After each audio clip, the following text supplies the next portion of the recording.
The webinar is now broadcasting to all attendees. Cool.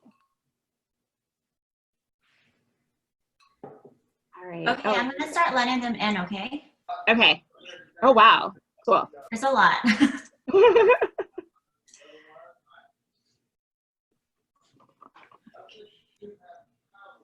So Terica, why don't we let you begin with the housekeeping and stuff? I'll let you do that. Yeah, no problem. So welcome, guys. We are so happy to have you. Come on in, make yourselves comfortable as you come in. Please use the chat feature. And I'm going to need for you to do me a favor. Drop your name, your location, your Instagram handle so that we can stay in touch, and let us know what you do in the industry. Fantastic. Yay. Wow. A lot of people, Terica, jumping in.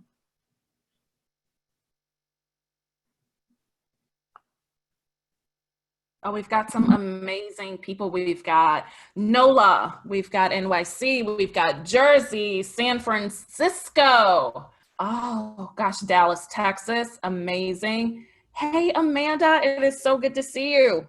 Erica from Upscale Events, love in Connecticut. Amazing to have you here, so great. Hey, Diana, welcome. Make yourself comfortable, pull up a chair. Hi, Bruce. We've got Katie from Joy in San Francisco, California. I think they're trying to take on the East Coast with this one. Yeah. Who else do we got? We've got, oh, there we go, Tracy from Southern California.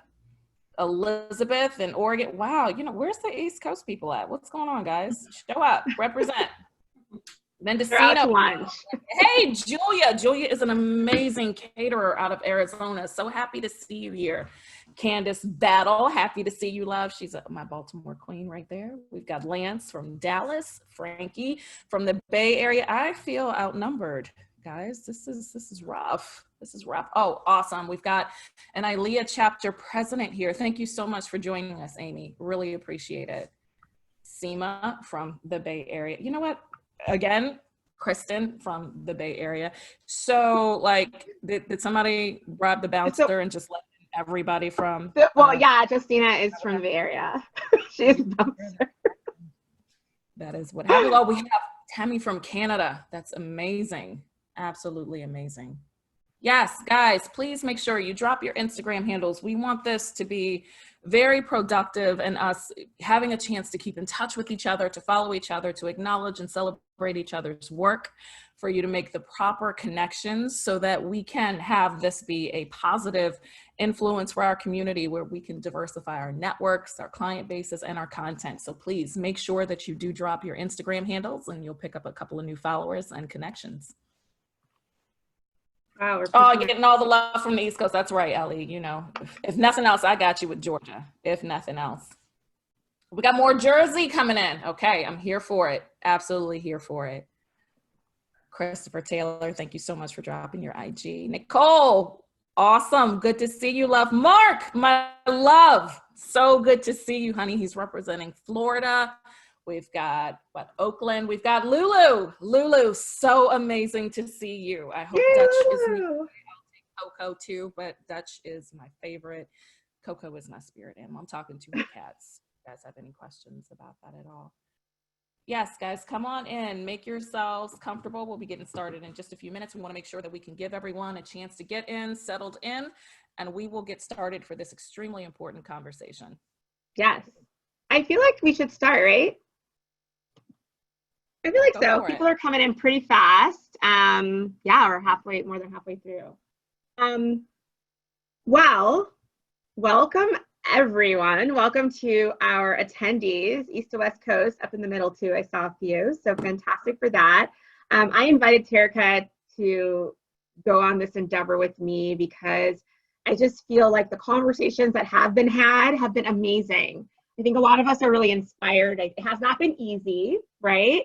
To talk about what's going on in response to the Black Lives Matter, but and even COVID and those kind of two things going together.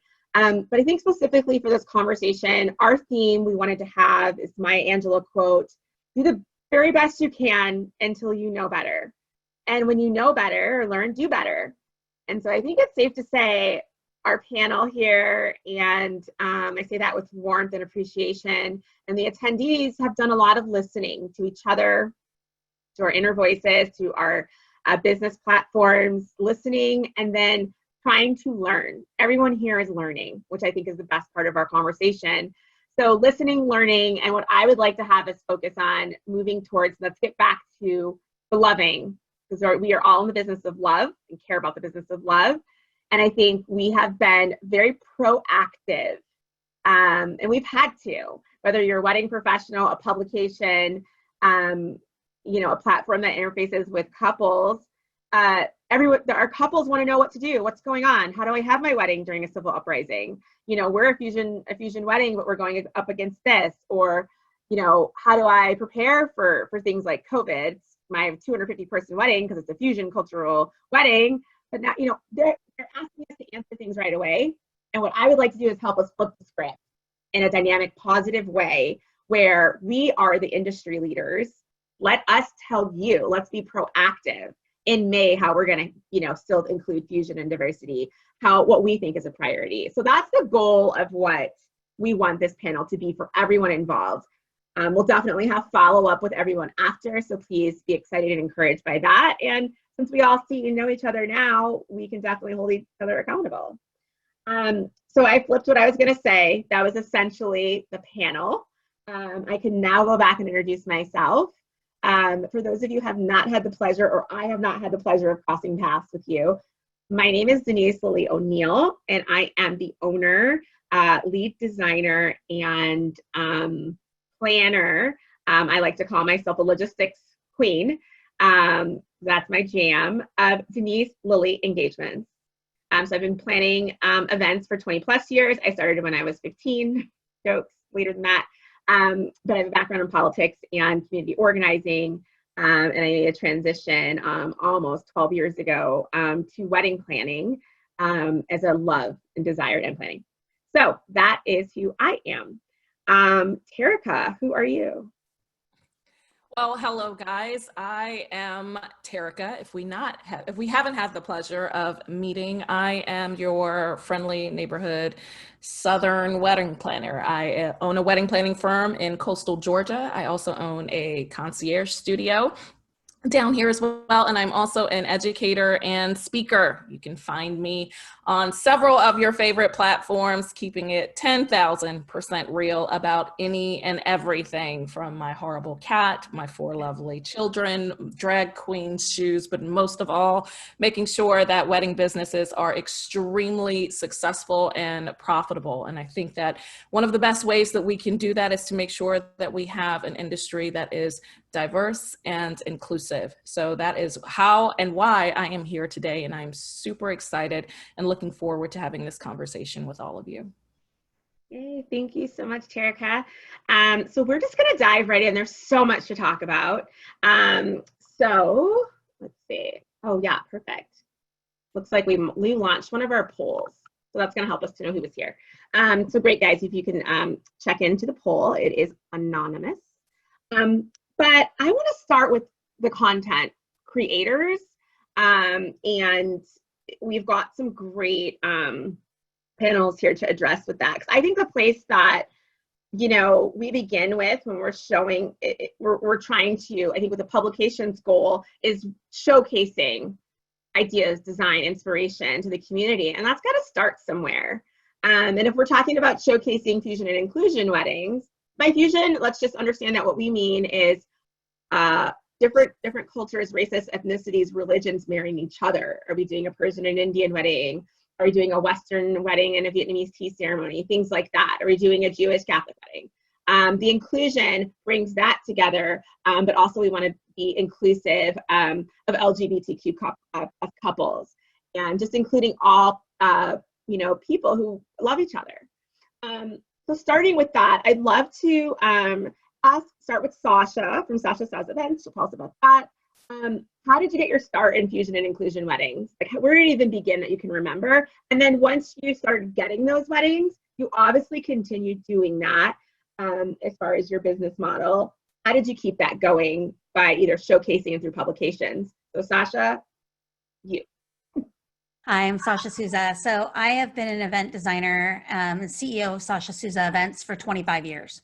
So I also started when I was 12 years old, and I've been doing events for that long. In 2011, I started something called Team I Do, which is now the consultancy for creatives, where I work with creative event professionals on their businesses. And I do it through one-on-one mentoring, and I do it on online courses and all kinds of good stuff. But so my business has always been based in the San Francisco Bay Area. I'm currently in Napa Valley, which is about an hour north of San Francisco.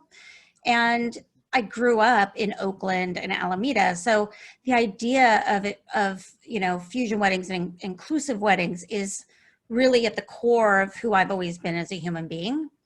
And so when I started, getting events that were of that nature, I was never thinking, oh, I'm being inclusive. It just was who I was. So it's hard for me to go back and think about the first time. But what I can tell you is that, and I think this might be kind of interesting for our friends at The Knot, is that I had a wedding published by The Knot in 2005, I believe. And it was the first gay wedding published in The Knot. And it was also a mixed race couple. So it was a very progressive thing that The Knot did back then to be inclusive and show, people in love. And I think that's really important to note also. So that was my very first one that I had published, but it's just been, I was talking to you the other day, I can't think of a day when I've not been like, oh yeah, that wedding is, for me, it's a wedding, it's beautiful people who love each other. Yeah. Same thing for me. Like when I first started, the very first client I booked was a lesbian Black couple in Detroit. Mm-hmm. And the wedding was in 2010, 2011 before it was, looked at that way legally. So yeah. Okay. Favored by Yodi, let's hear from you. Hi guys, my name is Yodi Gabraya-Sandala. I am the owner and lead principal designer at Favored by Yodi Events and Design. We are a boutique event planning company based in Washington, D.C., and we do destinations all over. I started in 2012, and I had a background in marketing and public relations, but one of my really good friends was having a 550-person wedding, and she was Irish American. Her groom was Ethiopian American. So I was born here in DC, but my parents migrated here from Ethiopia. And growing up, I just loved weddings. And if you know anything about big Ethiopian African weddings, girl, they're beautiful, they're so fun, they're vibrant, but I never saw them in publications. I never saw them, on the internet. And I just thought, oh, okay, well, I guess we don't have wedding planners and we don't need them. But I really thought hard, like when she reached out to me, maybe I should try to, fill a void that was there. And I started my business, and it kind of just evolved into focusing on multicultural weddings because people really tried to find someone that could understand how to mesh those two cultures, the two family backgrounds, their rituals, their traditions, and really showcase them to the world in just a beautiful way that, are deserving of all weddings. So that's kind of how I started. Till this day, we do all types of weddings. We do Asian, whether it's Vietnamese, Korean, Chinese, marrying African American or Caucasian or Ethiopian. And I feel like there's a huge void still, but every day I'm seeing more and more publications and blogs that are really doing a great job of showcasing it. But I feel like it's time to get that same love and support on like that mainstream.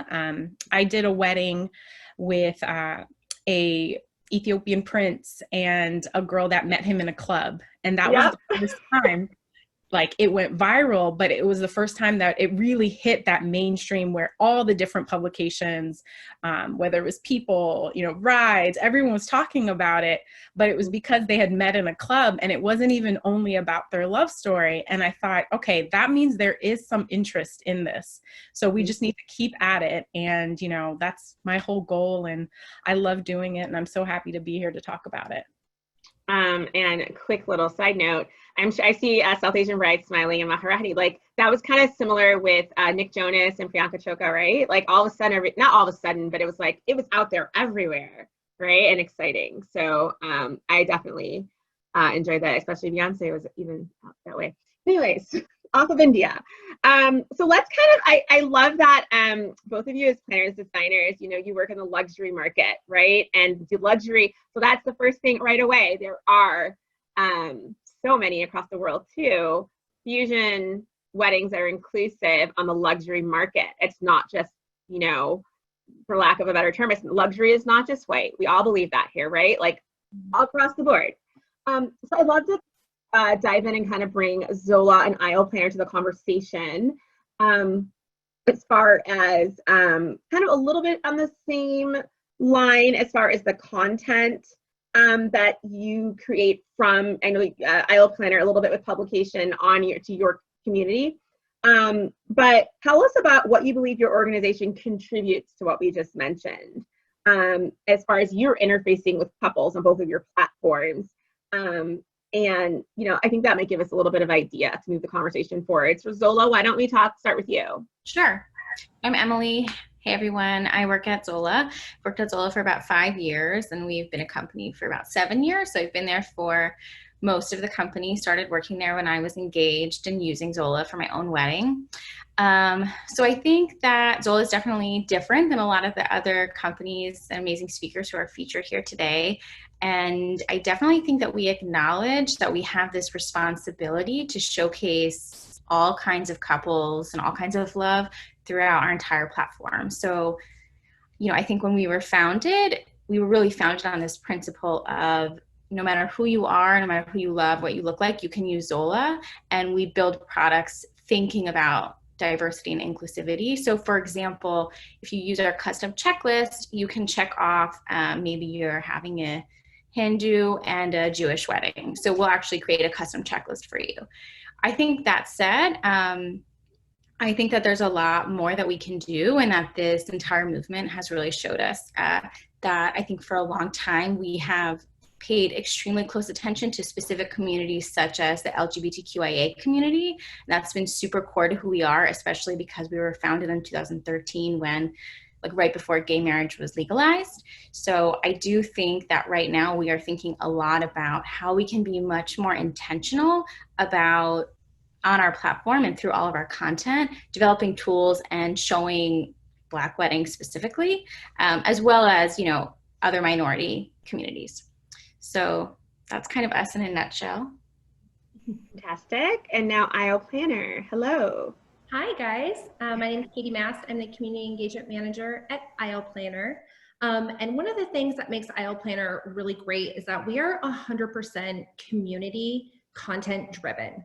So, you know, we're not out looking for the content necessarily and trying to make any kind of articles out of things that we're just seeing. We really truly rely on our community to go ahead and submit that content to us, which then allows us to be able to showcase to couples and clients and any other vendors out there, just a completely different aspect from all corners of the world.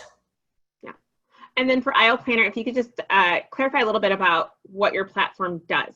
What does Aisle Planner do? Yeah, so we're a tech company here at Aisle Planner. We have the tech portion of our company, which basically is a planning tool where everyone can plan from A to Z their entire wedding. And it's truly wonderful. Planners, caterers, venues, you name it. But then we also have a consumer-facing part of our brand, which is much more content-driven, submissions, couples, clients, etc. Okay. And then Zola, I'm sorry, I crossed over, but what do you guys offer? It's a lot that we were talking about how many amazing Zola things that I can use as a planner Yeah. for my clients. So you can think about Zola as like we hold your hand from the moment you get engaged and search like for your free wedding website until you need to create your wedding registry, you want to buy your invitations, we do all of that. We also have a content platform called Expert Advice, and we really focus on evergreen content there with our kind of own guidance in every article. And then we also have a vendor platform that is in beta right now. So we're in just a few cities and we have about 1,500 vendors right now on our platform, and we are definitely looking to expand. So awesome. And you may want content or submissions from those vendors. And yes, right? We are actually, we just opened up a new email. It's expertadvice@zola.com. So we are looking for new writers as well to join our team for Expert Advice. Awesome. Okay, fantastic. Well, Terica, I'm going to throw it to you.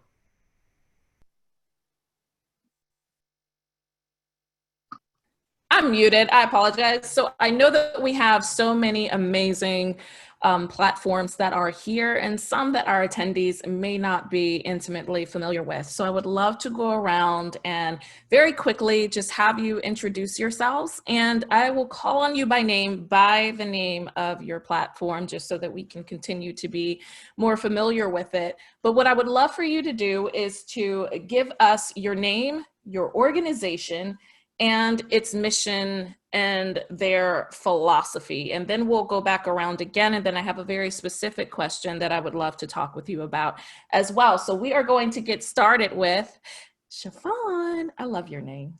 And I love the way you spell it, by the way. I adore everything about it. So, and look at me, I'm calling you by your first name and I'm like, say your publisher name, right? Okay, so I apologize. No worries. No worries. Hey, everybody. I am Chiffon Myers. I am the founder and owner of Pretty Pair Bride. We are the world's only website for plus-size brides. And my mission and philosophy has been, I want plus-size brides to see themselves in bridal imagery. I want you to see yourself. I want you to see a bride that looks like you so that you can know it's possible for you to look just as beautiful on your wedding day. Absolutely here for it. Here for it. All right, I'm going to call on my cousin, and I'm laughing. We're determined to be cousins. We're kind of linking on this ancestry thing. So, Kirsten from Equally Wed, talk to us, love. Tell us all about you, your organization, and its philosophy and mission. Oh my goodness. Well, thank you so much for having me. To my cousin and to Denise. So my name is Kirsten Palladino, and my wife and I co-founded Equally Wed. It's a global LGBTQ plus wedding magazine, a directory, and a book. We've been publishing for 10 years, and I've been in journalism for 20. And the way that we got started was when my then girlfriend, now wife, proposed to me in 2008. We looked around and realized that we were not represented in the wedding industry, and I had really never had any reason to pick up any wedding magazine before that. But once you're in it, you're so in it, and you become a full-time in your wedding. And we're looking around like, where's our representation? At the time, it was 2008. These are modern times.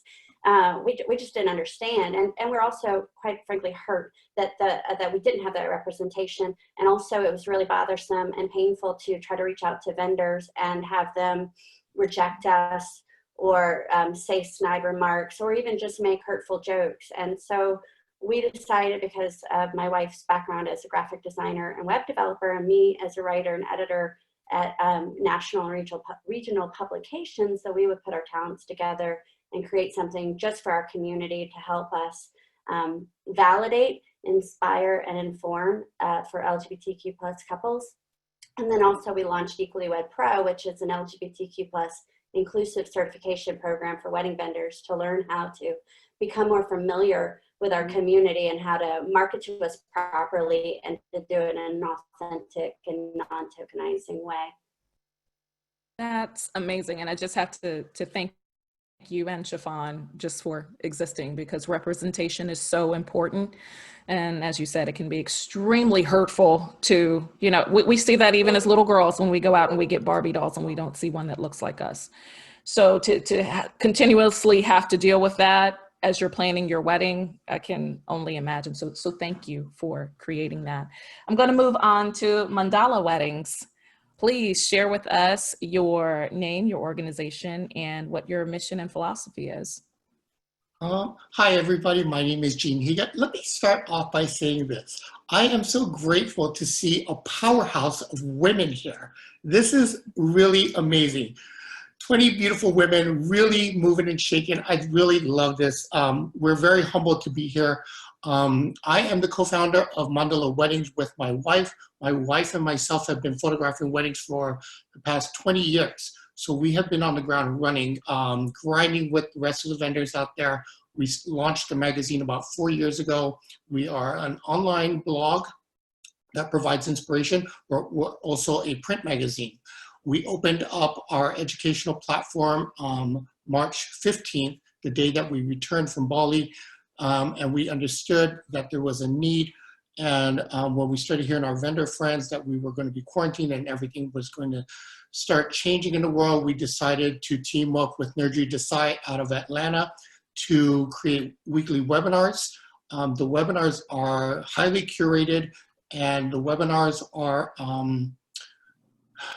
we pick topics that people want to hear. So we listen to our vendors, we listen to our friends, and we provide help with that. So we started off with helping people through the COVID process. Right now we're helping people build better business, and now we're moving into multicultural weddings. So we're helping people get more educated into different cultures. So we're gonna start opening up our magazines for that. Right now, all we're doing right now is listening, making sure that we have our facts straight, making sure that we're putting out good content, and then we will start putting out that content onto our blog and into our magazines to share factual information so that we can be a resource to everything. Thank you so much for that. And that's so important, you know, the listening and to take what you've heard and curate something that is going to not just benefit you and your business, but our industry as a whole and our clients. So thank you. I definitely appreciate that. We appreciate it being here. Weddings on Point, the account that I stalk constantly on Instagram, shamelessly. Super happy to have you here. Thank you. To introduce yourself to it. It is an absolute honor and pleasure to be here. My name is Pamela Gibbs. I am responsible for business development. I represent the small members that are a part of the team. And our mission is to give beauty a new name, a new face, and a new story while celebrating individuality and culture. I think it's very important that we too are the standard, and that's the standard of beauty, the standard of love, the standard of inspiration. For us, Black Lives Matter in particular is not a movement because we live it, breathe it every single day. And why we were here is to create a platform that creates inspiration, that dispels some of the negative stereotypes that have been showcased within our community and communities of color, as well as support and highlight the work of the talented and incredible vendors that don't necessarily get access to the larger platforms or mass media. So we hope that we showcase that through our different platforms. And again, we are so excited to be a part of this conversation. It's incredible to meet all of you. Thank you so much. Thank you so much. Let's move on to the Knot, who honestly makes the best swag and the best cups. This isn't a promo plug. This is just my favorite webinar cup, to be completely honest with you. I'm so glad to hear that. I don't have one of those. How did I get one of those? Just the most, yeah, I love it because I feel like it could be the working title of my lifetime bio. It drinks well with others. So I think that it's absolutely perfect. I think that's everyone in quarantine, right? Cheers, guys. Exactly. Exactly. Well, it's tea. I promise it's tea. Well, sure. Thank you so much for having me. I agree. I'm very humbled to be among all of these amazing speakers, amazing content creators, event creators. My name is Kristen Maxwell Cooper. I'm the editor-in-chief of The Knot Worldwide. It's composed of both The Knot and Wedding Wire, among some other life stage brands that you may be aware of, like The Bump, The Bash. So the Not Worldwide mission is pretty simple. It's to inspire, inform, and celebrate people as they move through these life stages. As it pertains to weddings specifically, you know, our goal is to take the stress out of weddings. So whether that's through our content, whether that's through our marketplace to help you find vendors in your area, through the Knot Registry, wedding websites, and we're really looking to make it easy for all couples to plan a wedding that's uniquely their own. You know, we believe that every person has the right to marry who they want, when they want, and how they want. And we really stand behind that mission, and we work every day to make sure that that is clear through our content and our products. Awesome. Thank you so much for that. And I know that you guys were at the forefront of a lot of the marriage equality thing. So I am extremely excited to see what you guys do with this further movement. And I know that we'll talk about that as we go on. Absolutely. Perfect. Sasha, I loved hearing that story from 2005. I wasn't at the Knot then, but I loved that. That's amazing. I'm pretty sure many of you have heard or met Kunbi, and if you have not, most recently you have had to have seen that amazing blog post that she has put out that actually gives us action steps on how to diversify our networks and to work harder at making our industry a better place. So please, love, tell us more about you and your philosophy and your mission. Terica. So my name is Kumbi. I'm Kumbi Odubogun. I own the publication called Perfect, which used to be called Isle Perfect until last year. We are an international party publication brand. That's how I say it now. Basically, we feature all party celebrations and have always had an affinity for multicultural weddings. We feature weddings of all races and from all countries because I'm Nigerian. So in general, when I came here, I know everything started when I was planning my wedding, and I know how bare everything was. I know how monolithic everything was in terms of expectations for what a bride, and specifically a Black bride, would want. It's not, so I thought I'd create a world I want to see, like a world that had everybody in it, but also had the thought behind it and making sure that everybody saw themselves as the bride. Or groom. Or groom, right? Or groom, sorry. Bride or groom.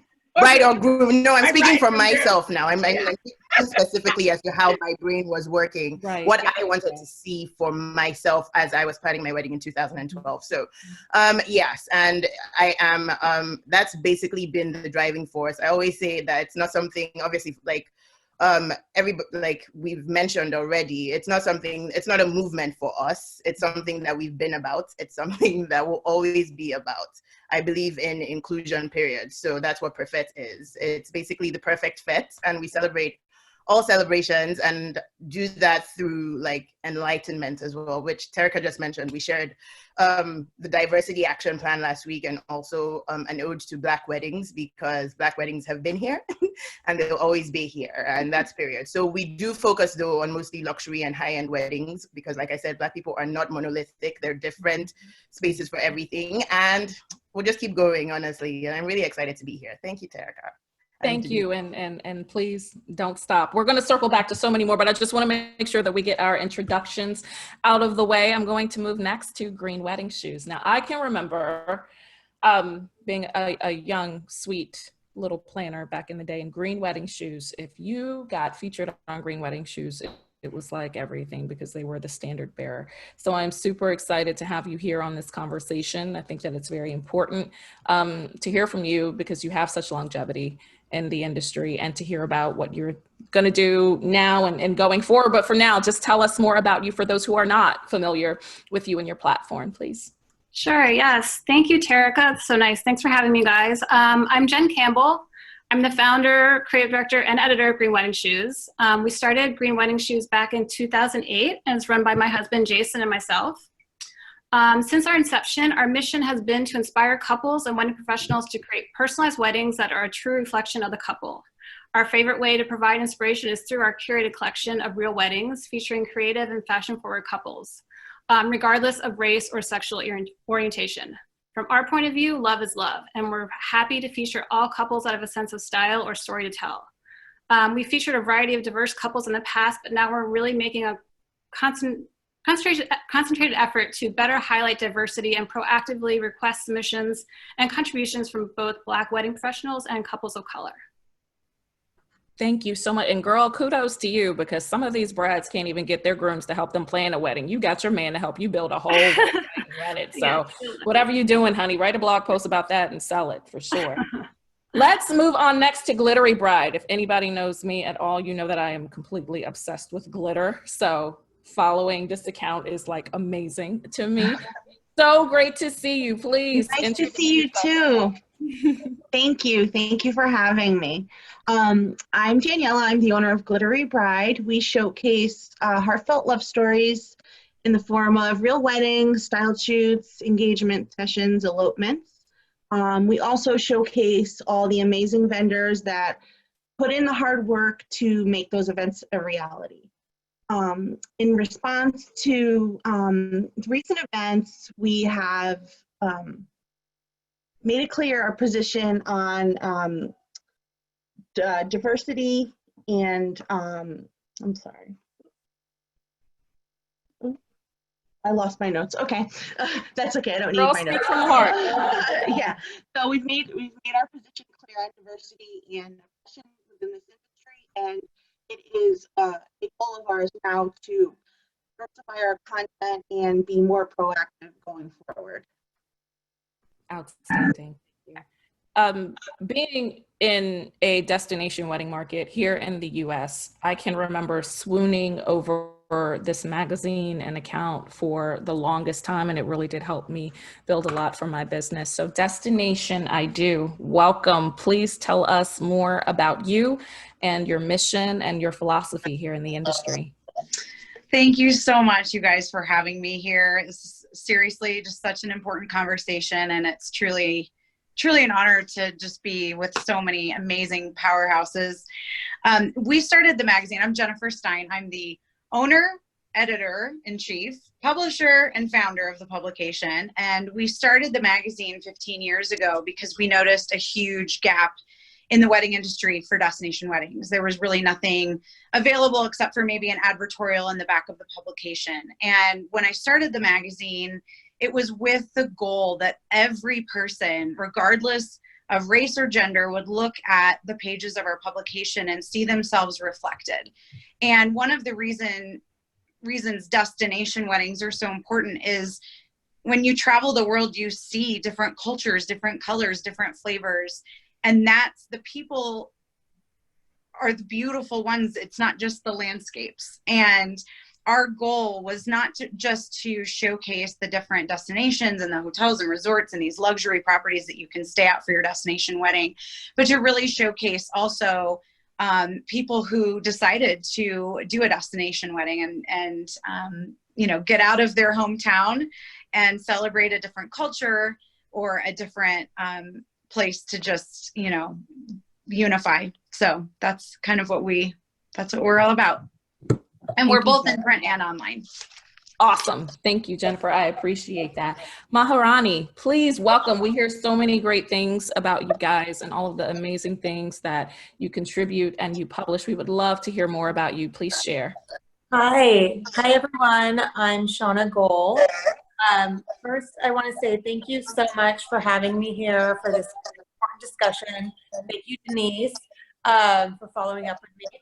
I am the of Maharani Weddings. We are a publisher and we focus on Indian weddings around the globe. We have a directory of trusted vendors, and I started the company about 11 years ago. So modern Indian and Indian fusion couples have a community, place, and source of ideas and inspiration while planning their weddings.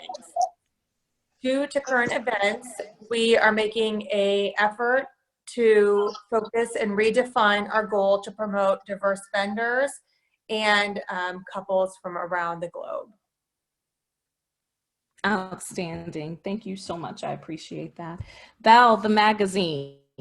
Hello. This is my first interaction with you, so I'm super excited to have you here. Please tell us more about yourself and your publication and its mission and its philosophy.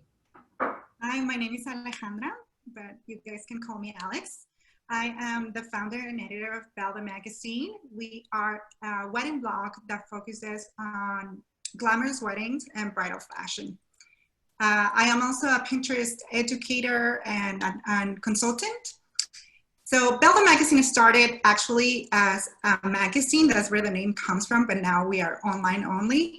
And we started here in El Paso, Texas. And we were a publication that served two sister cities, El Paso, Texas, and Juarez, Mexico. So we were actually a bilingual magazine. That's how we started. And most of our content was Hispanic only. Then we decided to close the magazine and we focused only on the blog, and the blog took off. And when we started, we had a lot of Hispanic content, mainly Hispanic content, but little by little I started seeing that bridal fashion was really what was calling me. So we had been focusing on that, but I am always looking for incorporating my culture, my people into the magazine, but also other cultures and other type of people. And yeah, I'm just so excited to be here and be part of the conversation, and thank you for having me. Thank you so much for coming. Appreciate Muy it. bonita, Alejandra. Yeah. Muy bonita. I'm sorry? I said everything you do is beautiful. Oh, thank you. Muy bonita, yeah, sí. Ay, gracias. Gracias.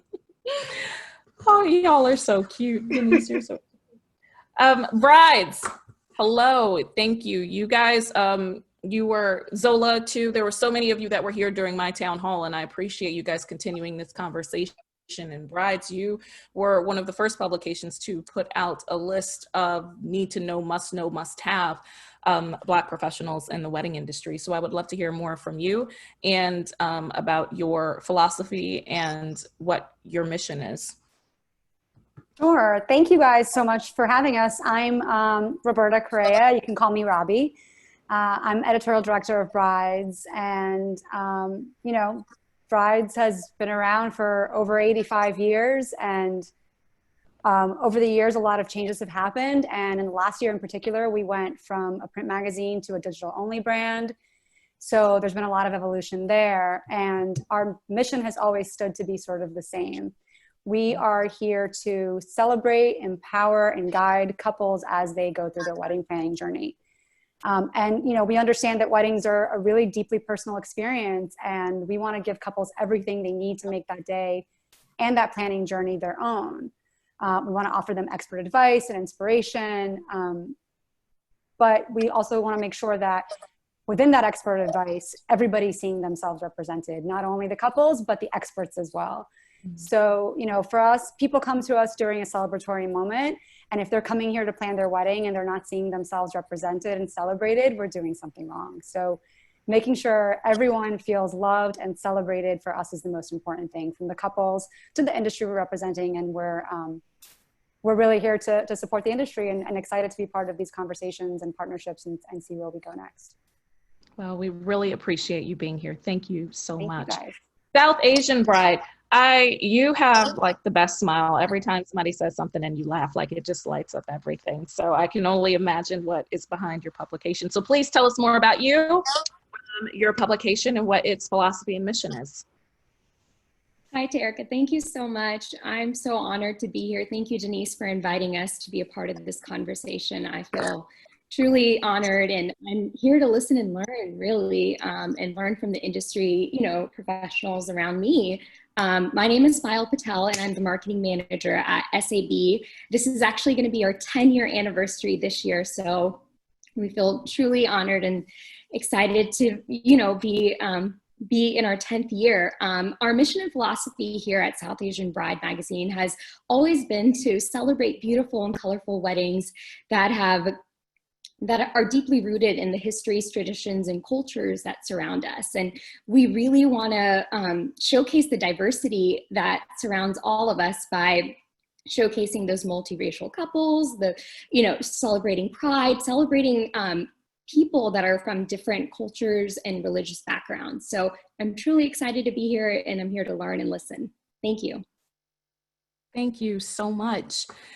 I love this next one. Minnesota Bride, how are you?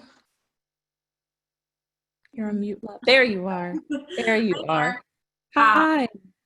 I'm Megan. I am the digital editor, and Minnesota Bride was started in 1992 and has since branched out into various regional publications across the Midwest and West Coast. So we've got Nebraska Wedding Day, we've got Wisconsin Bride, as well as Oregon Bride, Seattle Bride, and California Wedding Day. Our goal is to really just inspire and give ideas of new trendy things going on in the industry, and to also showcase the really eye-catching events within our regions, and just going forward, really make a conscious and proactive effort to really be all inclusive of everything that's going on out there. And yeah, I'm just incredibly excited to be involved in such an insightful conversation, and thank you all for this. Thank you so much for coming. Next, we have Grace Ormond. It was been one of the cornerstones of luxury weddings within the industry, so it's a pleasure to have you here. Please tell us more about the publication and its philosophy and its mission. Hi, thank you so much. So my name is Lauren Mala. Everyone calls me Mala, even at work. So I'm representing Grace Ormond Wedding Style magazine. It began regionally back in 1998. Just in New England, and has since branched out to be international. Grace herself is not American born. She's actually from the Azores. And so when she began the publication, she noticed there was no diversity in the industry, and that's why she started it.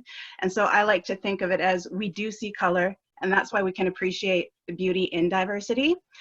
We've always featured, various like fusion couples, LGBT, all of that. But that being said, the couples are just the face of the blood, sweat, and tears from all of the designers and planners and photographers, all that stuff. And so I'm really excited to be involved in this conversation because I want to learn how to better support the actual designers in the industry and the vendors, whether that's reaching out or making our submissions process more. But I'm just really excited to listen, learn, and apply. So thanks so much for having me. Thank you so much for coming, and thank you for that introduction for those who may not have ever heard of it. I think that that was it. That was perfect. You totally nailed it. Next, and finally, I would love to bring on Eliana Bossicult, who, if finding a need and filling it were a person, it would definitely be her. I could go on, but I will just allow her to talk about her platform, her publication, as well as her philosophy and mission with it as well. I don't know how can anyone come after Terika's introductions. Like, you make it so hard to follow up and be yourself. You're like, wait a minute. Like Oprah just introduced me. What do I say now? Like, I'm still fangirling. Hi, everyone. I'm Eliana, like she said, Eliana Bossicult from B Collective Media Group.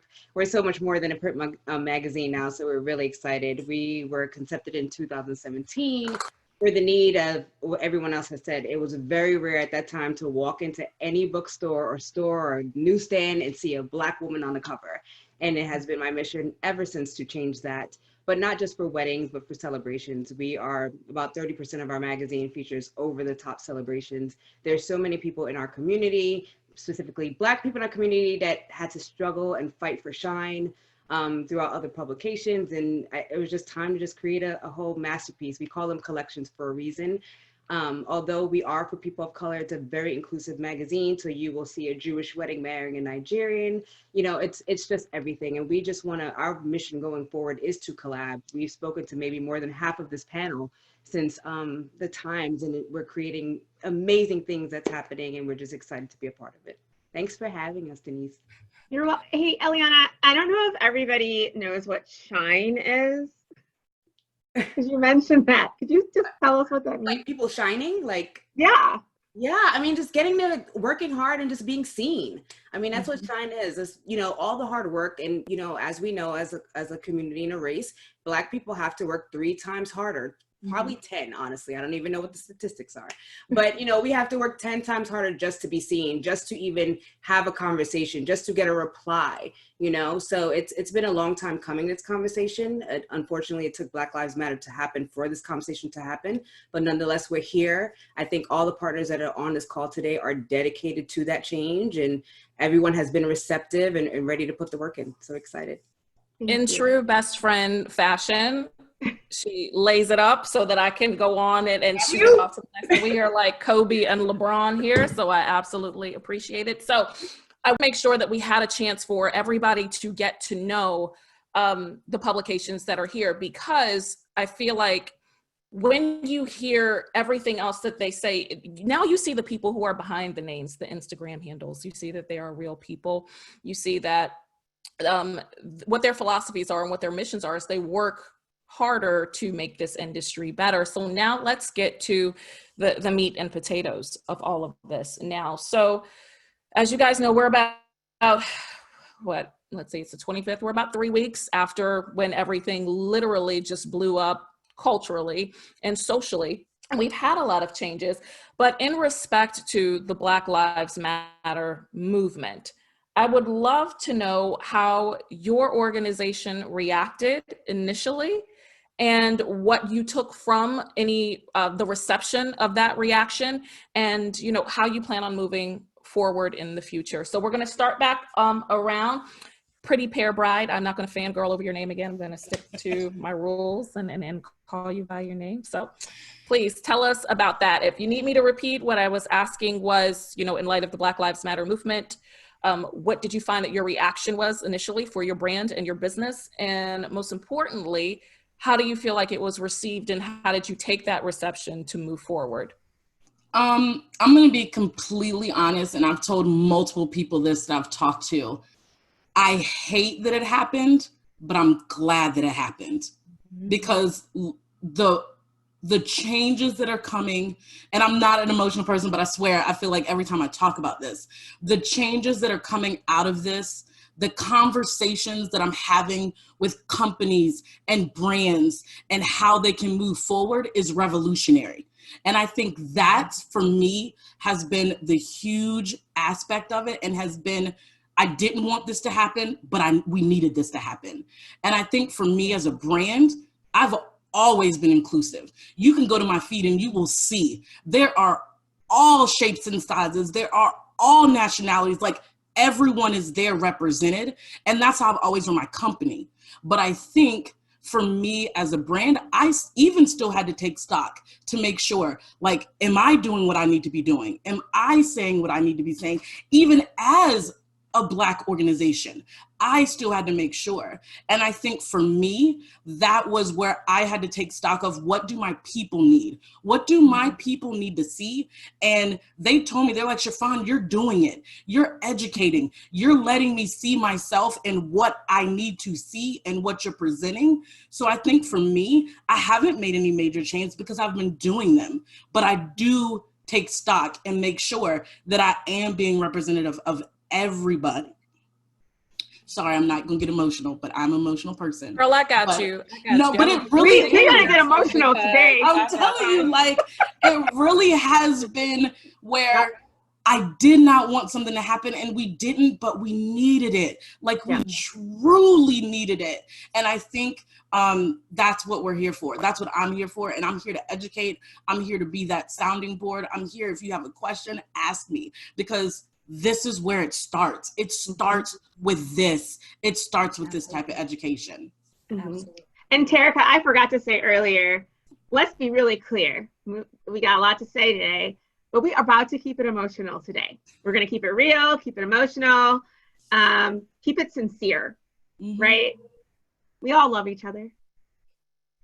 Yes. Some of us. Well, thank you. I mean, sure. Yeah, I'd prefer if you didn't speak for me, but yeah, that would be fine. No, I'm just teasing, guys. I'm an extremely nice person. The conditions of my parole said I'm not allowed to hit or bite anymore. So yeah, I love everybody. Next up, Kirsten, I'll ask you, Love, in response to the recent civil unrest with Black Lives Matter, what was Equally Wed's initial reaction and how was it received? And did you learn anything about moving forward? Oh, yeah. Well, you know, like Chiffon said, I mean, we've been about racial justice for a long time. But when George Floyd died, and actually, I'm not sure. Did Ahmaud die first, or did George die? Well, Breonna Taylor actually. Or Breonna Taylor, you know. So in May, we were, you know, dismayed and angered. Angered is really it. And then, you know, we've taken to, for the last 10 years, we've been lifting up, you know, Black and brown wedding pros and publishing LGBTQ plus couples who are Black and brown. It's not like, that's not new, but using the platform that we do have to talk even more so about Black Lives Matter.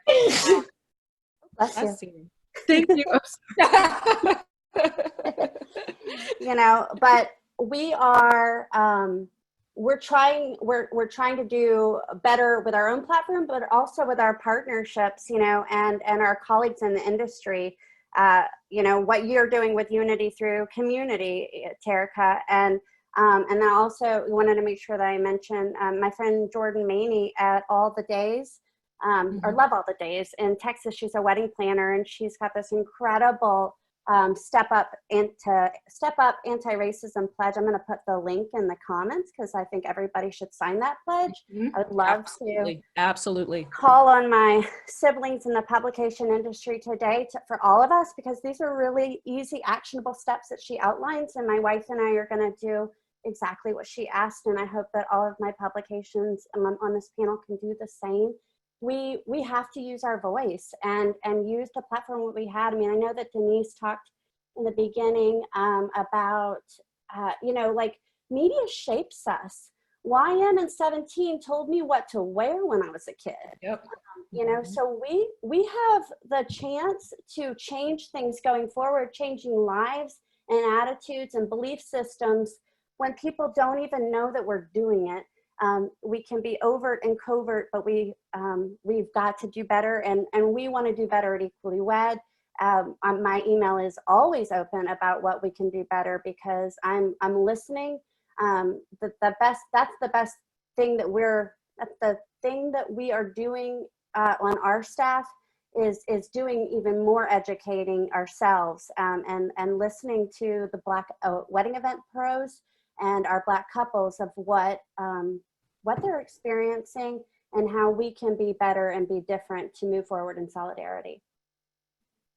Thank you. And thank you so much for shouting out Jordan. Jordan's work at the inception of all of this has just been absolutely phenomenal and just amazing. I think I most recently talked to her a few days ago, and she was still updating the things that she does. So if you have not had an opportunity, please make sure that you look at the Racism Pledge and all of the initiatives that she has going out, because I feel like they are phenomenal, and it is going to take all of us to enact change. So please make sure that you check that out too. Am I putting the right emphasis on, is it mandala, or should I put it somewhere else? Is that fine? Is that fine, mandala weddings? No, I'm not doing it right. Am I doing it wrong? You're doing it great. You're doing okay. So tell us, you know, everything that happened and with Black Lives Matter, what was your initial reaction, especially for your brand? And how did you find that it was received by not only just, you know, your clients, but also your peers as well? And what did you learn in the process? You know, from my personal background, it's never been a problem for me to be very diverse. You know, I grew up in a very tough Black neighborhood in Los Angeles, and I grew up in the Crenshaw district. My wife is Caucasian. She's Hindu by faith. We practice and read the Bhagavad Gita. So you know, these are things that it's not very foreign to us. As far as the magazine goes, we reacted to helping our vendors immediately when we came back from Bali. We started helping our vendors through COVID. We had to pivot with the racial injustice. Right now, we're in a position where we can learn a lot. There is a lot of information out there that is being put out there that we can ingest, that we want to make sure that we have our facts straight before we start putting content out on our own platform, so that we can be the resource for the South Asian community, that we have the right information, right? And we also like teaming up with other publications like here. We've teamed up with Eliana and Kirsten to understand those platforms and how we could be of service to them. So the mentality of being of service to all these other platforms and how we can use our knowledge to help their audience is how we're going to move forward. And we're going to continue doing that. We do this on a weekly basis. We invite people in, we understand, we ask them hard questions, and we create content that people can go back to and learn from. You know, we're also going to start opening that up into our print magazine as well. You know, putting out culturally diverse articles, making sure that I didn't know if I mentioned this, but we've been photographing weddings for 20 years. Before COVID hit, we actually diversified our homepage. We actually have multicultural weddings. We didn't just have South Asian weddings. You know, it used to be that. We bundled everything into one gallery, but now we diversified that so that if people came on board to see that, then, you know, they could understand that, yeah, we can take care of different cultures. We've taken care of Nigerian cultures, Jewish cultures, the Spanish cultures. We can do that. So right now we're in a position where we can learn a lot. And I swear I've learned so much in the past month, you know, and I just keep getting it in my feed, keep getting it in my Instagram feed. Absolutely. So and you know what, I think that you nailed it. You made the perfect point, is that we have to continue to have these conversations, because otherwise, if we're just speaking in an echo chamber, then it doesn't help us grow at all to, you know, have those hard conversations. So thank you. We always have to be willing to learn. Thank you. Absolutely. Thank you. Kristen, with the knot, I'll just repeat the question again. So when everything happened, especially after George Floyd's murder, and, you know, the Black Lives Matter movement started getting so much more traction and play within media, what was the initial reaction from the brand, and how do you feel it was received, and what did you learn? So I would say first that we have been a brand that has prioritized inclusivity, but our first reaction was we got our leaders into a room, and after the initial anger and sadness and all of those things, it was we wanted to make sure we didn't have a knee-jerk reaction. We wanted to make sure that the plans we were putting in place and the changes that we were putting in place, that they felt sustainable and they felt like they were long-term. You know, we wanted to make sure that so we sort of came up with this preliminary framework of things that we wanted that would help us create a robust plan. So you know, we want to better our internal company culture. We want to you know, better our Black representation across our employees and across our leadership. We want to better our services to the Black community, to Black couples, to underrepresented couples, whether that's through our editorial or our products. We understand the influence that we have, and we need to do a better job of leveraging that influence, so that we not only include and serve Black couples and other underrepresented groups, but we're truly changing how the majority view the minority. I think that's something that we talk about a lot. And then of course we want to make sure that we're supporting, we're empowering, we're promoting ownership and leadership among Black wedding pros. So those were that was sort of the framework that we put together to then so that we had a path forward, and that we had a framework for meaningful change, and then we could really get to work. One change that we've made immediately is we've committed our social platforms to elevate more voices and stories from Black community and underrepresented groups. So we've committed to making sure that 2/3 of our imagery on social, editorial, and across our marketing assets is representative of Black and underrepresented groups. You know, I would say that our initial response has been great, but we are not done listening. We're not done learning.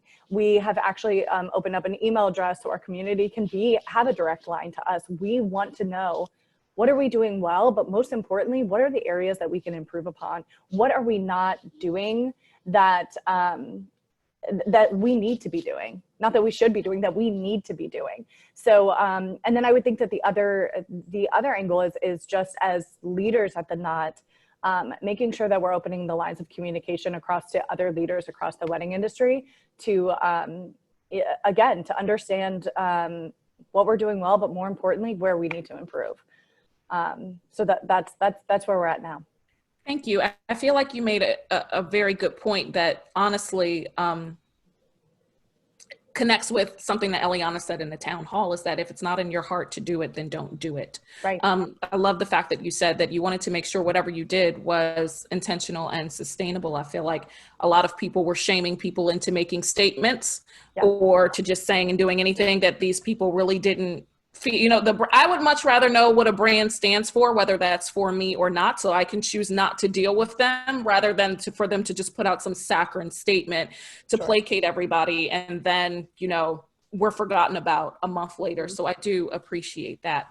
Pamela, I know you have a ton to say about this. So initially when everything was going on, I know as a Black woman, you had to have felt it deeply and viscerally. And then to have to deal with this professionally. How did you react with your brand? And then how do you feel it was received? And then what did you learn moving forward with your peers, your non-people of color peers? Did you notice any differences there too?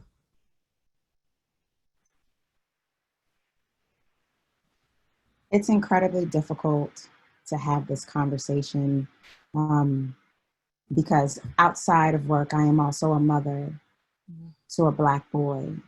I am also a wife to a Black man. I am also a Black woman.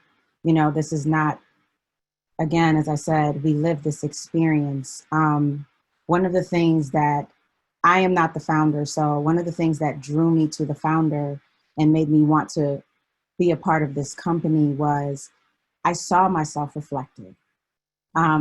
And I think it's important to say that again, you cannot be what you do not see. It's very difficult. When I was looking for my wedding, when I would type in Black bride, I would see, to be quite frank, white women in Black dresses. Wow. And I was like, so am I not worthy of being a bride? You know, and that's just my personal honest story. And so to have a diverse body of people here talking about the work that they're doing and actually putting forth to make change in this industry so that people can equally and equitably represented is incredibly important. I do think it's important that everybody puts their money where their mouth is. You know, I have been in this fight. Not me personally, but our company, Weddings on Point, has been in this. This is what we were groomed and created for. So it can't just be a statement. It can't just be, you know, the public relations department crafting this perfectly worded, you know, pitch that they say out to the public. It can't just be, we're going to invest X amount of dollars here. It has to be equitable. It has to be measurable. It has to be actionable. I rather wait to see what happens because right now the steam, the fervor is there. But as has been mentioned, what about a month from now? What about a year from now when something else becomes the main headline in the news? So I don't have the luxury of not taking on the Black Lives Matter mantra because it personally affects me. And what this call gives me is hope that there is a new day and a new dawn, and that culture is beautiful and it's inspiring, and there's a space for all of us to exist and coexist. And so I don't know if that answered your question, but that's my honest reaction. Honey, that was a whole word. That was everything. That was everything that I've been feeling and thinking and seeing from, you know, people who look just like us in this industry. So thank you. I do appreciate that. I do appreciate 100,000% same.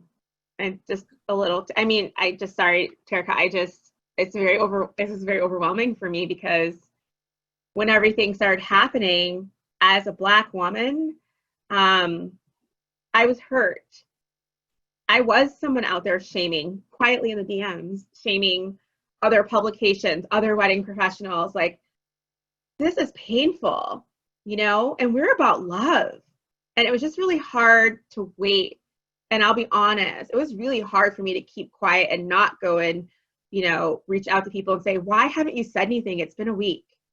It's been 7 days and a man got murdered in the street. Why haven't you? I know you. I know how much you care about diversity and protecting Black lives. Like the not, I adore you. And I know you do care, right? And I know why. I'm here. I'm so glad to hear why it took you some time to have the right answer. But I'm just gonna be honest and say I felt some sort of way. And these big corporations too, you say nothing hurts. So I'll be quiet now. But that you just spoke to me real tight right there. Terica. Kunbi, I know that, again, you came up with that phenomenal post, but I can only imagine what it took for you to get there. You know what I mean? For you to like process everything and to still have the grace to sit down and type out, here is how you can be a better person. You know what I mean? It's just so, what was your initial reaction? What was the reaction from the brand? And then what did you see? What did you feel like within the industry at that moment? Okay, so like Pamela said, obviously it's different, I think, for every Black woman on this call, period. It's different in terms of like how you're processing information because you are also living a full anxiety and fear for your life. So for me, it's more like if anybody, it even took me, I think it even took me too long in the sense that I had to process internally being a mother of a Black son. And like Pamela said, a wife of a Black man in this country, because then it's like the anxiety. My husband's a doctor as well, so he's going to work during this time. And it's just the idea of the you don't feel your mortality faster than when your race is threatened. I think that that's the thing. So you feel the Blackness even more, like in your blood. And it's really one of those things where I just really needed to process and see my next step. I'm an attorney as well. So my life obviously runs around me telling people what to do. So that's where I always run back into. And once I've processed and have been able to get up from like, you know, the emotions of it, because like even like Pamela and I were messaging and just a few minutes ago, like literally just a matter of like, you know, the heaviness of being a Black woman, because there's also a whole conversation about where Black women stand in the hierarchy, but you know, I'm not going to make this conversation about that right now. But like, you know, there's already that conversation, obviously the heaviness of being a Black woman or being a Black person in this country.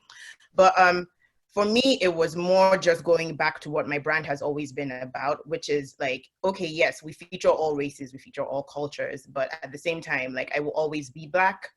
And I will always see color, period. And I knew that my people were hurting the most right now. And that's all I cared about. So everything I focused on was about my people. So it's like, okay, I'm going to show this history because literally we're struggling to get out of bed right now. Like, you know, even just showing up is a challenge because there's so much going on.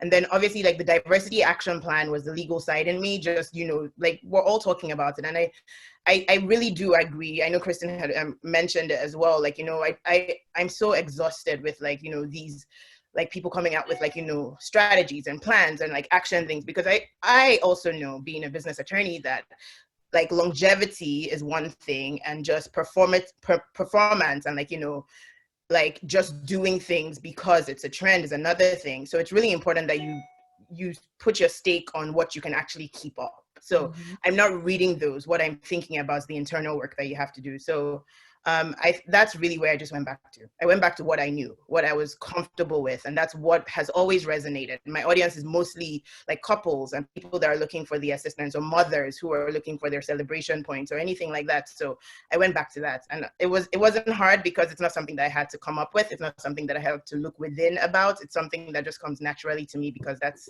the life I'm living. So that's really it.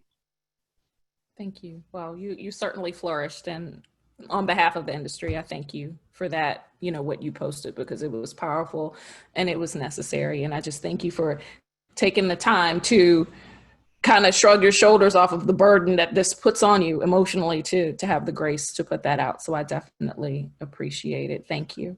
Thank you. We're going to move on to Jen from. Well, you're doing something amazing. I watched the panel that you had, and honestly, like it's bigger than all of us, and you're making a mark and making a difference. So thank you. Jen from Green Wedding Shoes. When everything happened after George Floyd, his murder, and we began to see the peaceful protests and the civil unrest, and it became almost imperative for brands to come out and speak. What was your brand's initial response, and how do you feel like it was received? Yeah, well, our initial response was obviously disgust and frustration over yet another senseless murder. But seeing our country come together to protest, and not just Black people, but people of all races, really gave us some hope. And we became hopeful that this time it could actually be different. That hopelessness encouraged us to look internally to discover how we could do better to support the movement. In short, I feel we were not racist in the past, but we quickly learned that carrying that virtue just wasn't enough.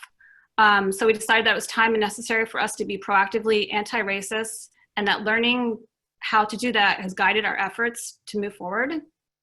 We knew it was important for us to independently learn how to be better allies and to learn through conversations of substance with Black industry professionals.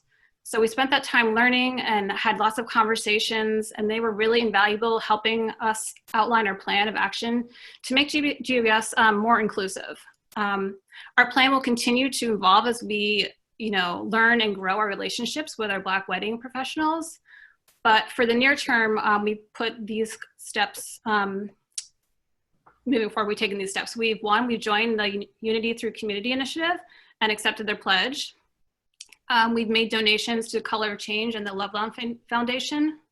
We're using our Instagram stories, which we found to be our most conversational and active platform, to inform our audience on ways that they can help support the Black Lives Matter movement, to amplify Black voices whom we're learning from, and just to sustain awareness to the movement and to ensure that this time it really is different. We've also committed to spotlighting Black wedding professionals across our site and social channels to raise their profiles in the wedding world and encourage couples to hire them. We're in discussions right now with a newly formed Ethos West Collective. It's an online catalog of West Coast Black professionals in the refined wedding and event industry to identify how we can work with them and kind of come together with bringing our audience and their audience together to increase the visibility of their members. We're actively advising the brands that are placing ad campaigns with us to use content that features their product or services with a diverse collection of models. And I'm really happy to say that the ones that we've reached out to so far, everyone has been on the same page. It's just really, really great. We're also informing our partners of our conscious effort to be anti-racist, encourage them to follow suit. And then the other thing that I think is probably the most important for the wedding industry, from a wedding industry point of view right now, is that we're actively seeking to increase the frequency with which we showcase real weddings of couples of color on Green Wedding Shoes. This is something for which we're hoping the greater wedding community can really come together, both publications and professionals, to help make a change. Just a little bit of background, since I know there's a lot of professionals on here, maybe they don't know. For submissions is the main source of real weddings you see on print and online. It's kind of hard to know about every wedding that goes on, so we really rely on our submissions from the wedding professionals and couples to share what's going on out there. Just to be totally transparent, we receive anywhere from 150 to 300 real weddings submissions each week. And there's very few that feature couples of color. So unless things change, we just don't have very many options to pick from. So what I've been doing is I'm going to Instagram right now and looking to see weddings that I think fit our style and vibe and our audience would like, and reaching out to those photographers. Wait, you're going, I'm sorry. Yeah. I'm getting excited with everything everyone's saying, but. Hold on, Denise, hold on. Let's let her finish, because you're going to ask for the content. Like, the content's not coming to you, you're seeking it out. Right? Because we're not getting it. And like, I hear, and like, I want people to come to, especially I always think of Green Wedding Shoes as our website, but social media and Instagram is so big now that people just come and looking at your page and seeing, like, I want people to come and see themselves there and feel like I want everyone to come there and see themselves there and feel that they're there and that we care about everyone, that everyone's important. And when we're not getting those submissions, I'm going out and like looking for all these amazing new vendors that I've discovered in the past couple weeks and trying to find couples that could fit for our vibe, since we have a certain kind of aesthetic that we're looking for, and reaching out to those photographers to submit the weddings. And everyone's been so great so far. But I mean, moving forward, it just doesn't really scale. I'm only one person to do that. It's hard to do that. We're still trying to run a business. So I'm really hoping that, you know, by doing all this, we'll see everyone else like send your couples, like submit to everybody. Like there's so many publications out there and we all want to share, like we're all coming together now, want to share these weddings. So please submit. Can you drop your, I want to give her a tip really quickly though. Yeah. This is coming from a planner and a magazine.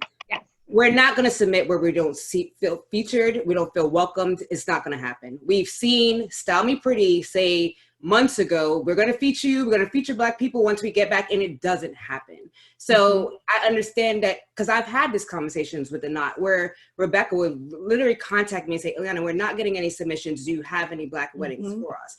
That's only been the Knot. So if you guys are not even aware of the community of Black people, who are the top planners, who are the top designers, and who are the top photographers, and cultivate and make that relationship, they're never going to submit. So even if you do a one-off and you just say, hey, go in their inbox and say, oh, I see this wedding, I think it's a good fit, because we know one good picture and the whole album is two totally different things. It's really not a real effort. I'll be honest with you, Jennifer. I don't feel like that's a real effort. I feel like, hey, I'm gonna grab this just so that I can post it and say I've checked off by 2/3 of a post, versus literally reaching out and saying, Ileana, hey, what do you do? Or Greg, who's a photographer on here, I see you're doing amazing things. Tell me more about your business. Tell me more about your plan. To me, that's an investment in wanting to cultivate a Black professional, to be honest. And Robbie, I'm going to tell you that too. When I saw the list of, and I know we're jumping all over the place, so I'm just trying to speed this up a little bit. Okay, we're excited. We're excited. I just want to speed this up a little bit. You know, Robbie, the list was great. We're excited. And I was very sarcastic about it. Thank you for including us. But it was very clear that there was no research in that list. None whatsoever. And what we don't want to happen, and what the Black community is not asking for, is to be acknowledged but messing up the industry. Because what happens when you create these lists for people that probably don't even have a website, now we're just like, oh my God, there's Black people, go ahead and party over there and make a mockery over there, where there's people that have worked for 10, 15, 3 years, 2 years, and really invested in their brand and may not have made that list. You know, and the same thing, and Grace Armand has done that, you know, like I see this list and I'm like, who are these people? And I'm in Atlanta. So it's like, and I've advertised with Grace Armand, you know what I mean? So it's very clear that there was no research done for some of y'all, not all of y'all, because I've had private conversations. It's very clear. And I don't want anyone to think that the Black community doesn't realize it. Yes, we will take our moment. And if you guys listen to my podcast, we will take that moment and run with it and get our SEO and put it on our badge and get a bride or two extra. But that's not it. That's not it. And I think that's what we need to figure out of what it is. Because like someone said earlier, Kambi said earlier, it's all the noise right now. And it's the in thing. The Black is the new thing. Like, I'm not excited about that. I'm excited about long-term plans. I'm excited about you guys not only just putting it up in your stories and say, hey, there's a Black professional. No, there's a Black professional. If someone calls you and say, why should I call the person that you just posted? You can give 3 reasons. And if you can't do that, don't post it. Don't post it. Don't. And I'm gonna let Terica get back to calling on everyone, but I do want to, and that's why I jumped on Green Wedding Shoes, because here's where I'm speaking for myself, Ileana, but I resonate with a lot of what you said. Here's where I'm coming from as a planner, a designer, as a leader of Fusion Inclusion. Our goal too is that I feel both a little bit more on both sides, where Green Wedding Shoes, I was just appalled and kind of really encouraged that you're seeking out content of people of color. Now, what's the next step of seeking out the content? I love what Ileana just said. I kind of got goosebumps. Like, if everyone on this panel who can influence all of the other influencers are reaching out, going to these other publications, maybe looking for Latinx and going to Bella Magazine, or maybe, you know, reaching out to let's think bigger. It's not just it's endless. I have an award show. I have other people have conferences. Be that white person in the room. We have to do it every single time, where we are the only one, we're the only face. Invest, if, like I mentioned on Terica's thing, if I called Zola, Zola would be like, who? You know what I mean? At that point, had no idea, because they didn't cultivate or want to know. And I won't say it's literally, you didn't want to know. Black people is not new. We didn't just show up last week. So let's stop it. Like, I hate the, like, I didn't know. No, you knew, but you just didn't care to do it. Like, let's call a spade a spade. And the beautiful, through your privilege, and didn't want to do it. So if you really want to be about change, you really have to come. It's like, if I want to learn about the hood, I got to go in the hood to write my story. I can't just be at home and watch Netflix and figure out I know what the hood is. If you want to know what the Black community is about, what we do and what everything is, come to the award show, come to our conferences. Be like, that's, to me, that's showing up. Just honestly, the throwing of the dollars insults me more than anything. Personally, because we've never asked for a handout. I've never said, hey, I need dollars, like, can you help me out? And I don't know anybody that has done. To me, that's like putting a Band-Aid on a bigger picture. I want to hold your hand. I want Katie to, before this thing, Katie text me like, hey girl, can't wait to see you. Like, to me, you want to know me, you want to know my brand. You're not just doing it for face value, because we did work behind the doors. And I think what I'm saying, Eliana, is that yes, 7,000% yes, because I'm on those lists, and I said thank you, and I've started, before getting on those lists, building those relationships. But come back to me. Let's continue that relationship and expand it. It's an endless opportunity, right? It's 1,000% endless. And I think for me personally, this moment right here is powerful, because you can keep going in that direction in a positive way. Green Wedding Shoes don't feel like we're attacking you. I'm grateful that your mind goes, let me reach out. All of our minds should go, let me reach out that way. All right, Terica. Absolutely, because I have talked to so many different conferences who have even talked about not having enough speakers. And they're like, well, these people don't submit to speak. And it's like, okay, well, so what am I supposed to do? And I feel like that's an extremely lazy argument, because if I came to you as a wedding planner or a photographer and you say, well, you know what, nobody fills out my contact form, that wouldn't stop you from advertising. That would not stop you from going to networking groups. So I feel like you still need to have that same intention and hustle in finding the type of people to diversify your content. So we are going to move on, and I'm going to thank you, Jen, for that. I really appreciate that. Thank you. Glittery Bride. With everything that happened after George Floyd's murder and the proliferation of Black Lives Matter into all of our feeds and our news networks and social networks, what was your initial reaction and how was it received? Right. So we were deeply saddened by everything that happened. We quickly went into a mode of just listening and learning like everybody else. But then I have to say, I found myself in a similar situation that Jen was just in.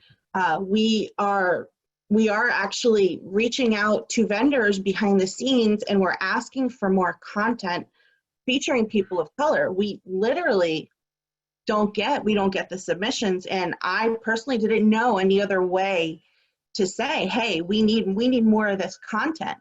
They've been very receptive. We're building out a great calendar going forward filled with more diverse couples. But I was in a similar situation, and I kind of felt weird asking for it, but I also did not know, quite frankly, what else I could do.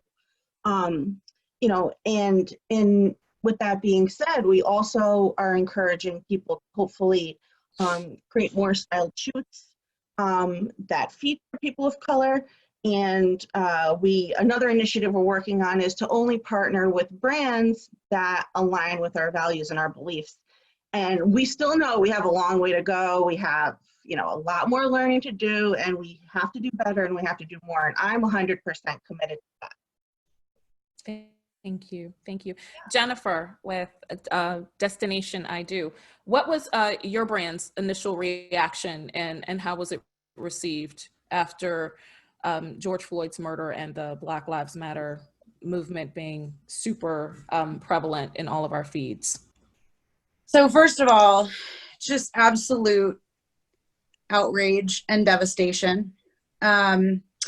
Being a parent of 2 children, it hit home that there is so much privilege being white that I'm never gonna have to sit down with my son and tell him how to behave when he gets pulled over by a cop. It's not a conversation I'm gonna have to have with him. And that is sobering. And from a personal level, I've learned a lot in the last few weeks. And not just, I've always run this company very anti-racist, but that's not enough. And we realized by listening and learning and checking our hearts and praying diligently that being an ally is really what it's about. We have, through the years, 2007, I remember, you know, we, like Jen and Glittery Bride, we've had a lot of people submit. And so we don't do a lot of internal photo shoots because they're very expensive, they're very time consuming. And as a result, you know, we do get a lot of submissions. But when we have taken the time to do our own internal photo shoots, we've always tried to include a person of color, a Black bride. Our very first issue, we had a biracial bride on the cover because we wanted any person reading our magazine to see themselves reflected. And what we're realizing is, just like Jen, we have relied too heavily on the submissions and not enough on going out and requesting specific people of color weddings and LGBTQ weddings. And, you know, and what I've realized is when we've been lucky enough to get those, if maybe I'm in a conversation with someone at a networking event and I'm like, you know, do you have any LGBTQ or people of color weddings? Like, send them our way. And then we publish them, we get more submissions like those. And so I understand now more than ever that if someone doesn't see themselves reflected, they're not going to feel a connection with that brand. And why should they if they're not shown? And so we've made internally, when this first all happened, as a business owner, I don't like to just react because I think that's dangerous and I think it's fleeting. And so in order to really affect change, lasting change, I wanted to take time to listen and hear and put myself in a person of color shoes and really immerse myself in the Black Lives Matter movement in more than just a, you know, I'm going to hear this and then in 2 weeks move on. I'm dedicated to making changes in that if we can't get the submissions and we're not able to, even if we're seeking them out and we're not getting them, that we need to do as much as we can in photo shoots and in our social media feed and all over the place to show everybody, not just a percentage, not just a box to check, because our magazine isn't a census. I want everyone to look at every magazine, every, you know, post, everything, and see themselves reflected. We did come up with, I had a wonderful reader, her name's Jazz, contact me, and we had a really good discussion about what her expectations were as a Black woman planning her wedding. And we had a phenomenal conversation, and I learned from her. And I feel like those conversations, even though they're happening behind the scenes, they're so pivotal and important. And we have a few action items that I'd like to share. And first of all, that we're not just going to be anti-racist, but to come to the table with actionable items that we can commit to. And our commitment looks like this: to be a partner in snuffing out racism, and specifically microaggressions that have become commonplace in our industry and beyond. Editorially, we are going to commit to seeking out more destination weddings that are people of color to showcase their events, requiring external photo shoots that are done that not only are there people of color reflected in the models, but also the vendors. And to reach out to those small business owners that are people of color and showcase their work as experts. And then internally, we write politicians constantly to affect change. And I commit to continuing to do that, both at, you know, a local and federal level. And then lastly, you know, to seek out writers and freelancers and interns and employees. We have a very small staff. But when we're hiring and when we're looking for people to contribute, I want those voices heard. And I know that's not my voice, and I recognize that. So that's kind of where we're at. Thank you. I think that amplification is extremely important. And Pamela, you wanted to touch on this briefly. I did want to touch on, everybody has focused on the recent murders, but there are other egregious acts that have been going on for so long. You think of what happened with Amy Cooper and Christian Cooper, and it didn't result in a murder, but it was equally as egregious. And so what I want to bring that up is there are small acts that could be changed in order to bring the movement of all of diversity that we are to the forefront. If I'm sure all of us are in the industry, there was recently Anna Wintour, she came out with a statement saying that, you know, she needed to do more in creating a more diverse and inclusive Vogue. And then you had a flood of all these young creatives, particularly Black creatives, coming to the forefront and just showing the talent and the skill.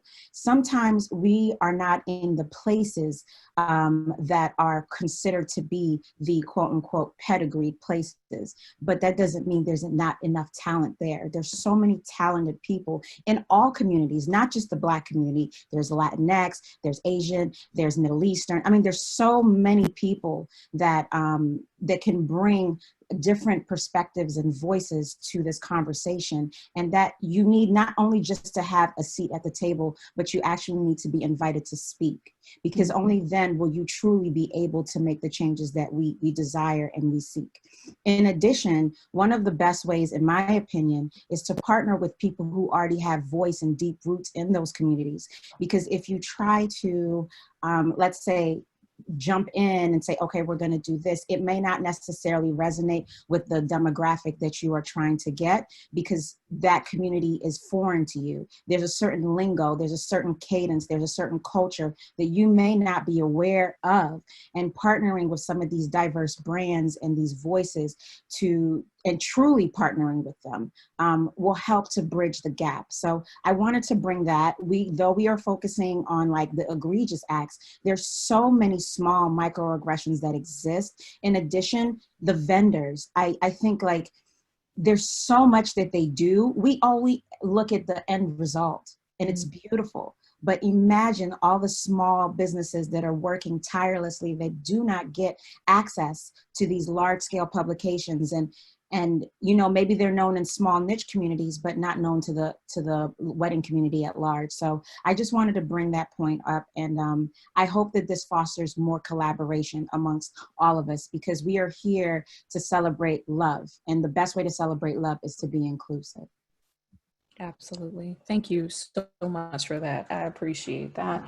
Maharani, I'll ask you the same question as well. After everything literally blew up with the Black Lives Matter movement and several people holding brands accountable, what was your statement to the industry? What was your reaction, and how was it received?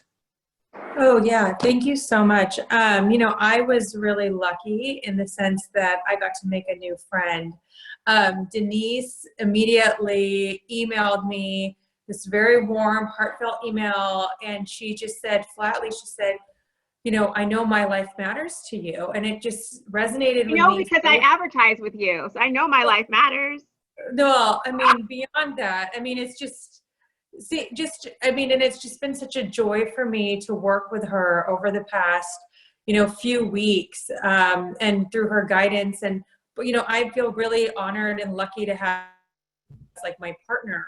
So, you know, when we were talking about having that voice and partnering with somebody, you know, I'm lucky enough to have organically found Denise in this. So she's been kind of our guide with what to publish, reviewing things, what to publish for me, and really giving me that that like footprint. So what we're saying is authentic to me and resonates to, you know, the audience and the community and, you know, the people who we're trying to touch as much. So, you know, we've been looking, you know, as a company, you know, it's really easy to say, oh, for a decade we've been publishing diverse weddings, but what does that actually mean? And like, what are those, what do those weddings represent? You know, when we dive in, like, oh, of course, you know, we've had like the gay wedding and we've had the lesbian wedding, and, you know, but what does that actually mean when it comes to diversity in light of all these current events? So, you know, for me, what I have been thinking about is, of course, you know, I love all things pretty, like everybody else on this call does.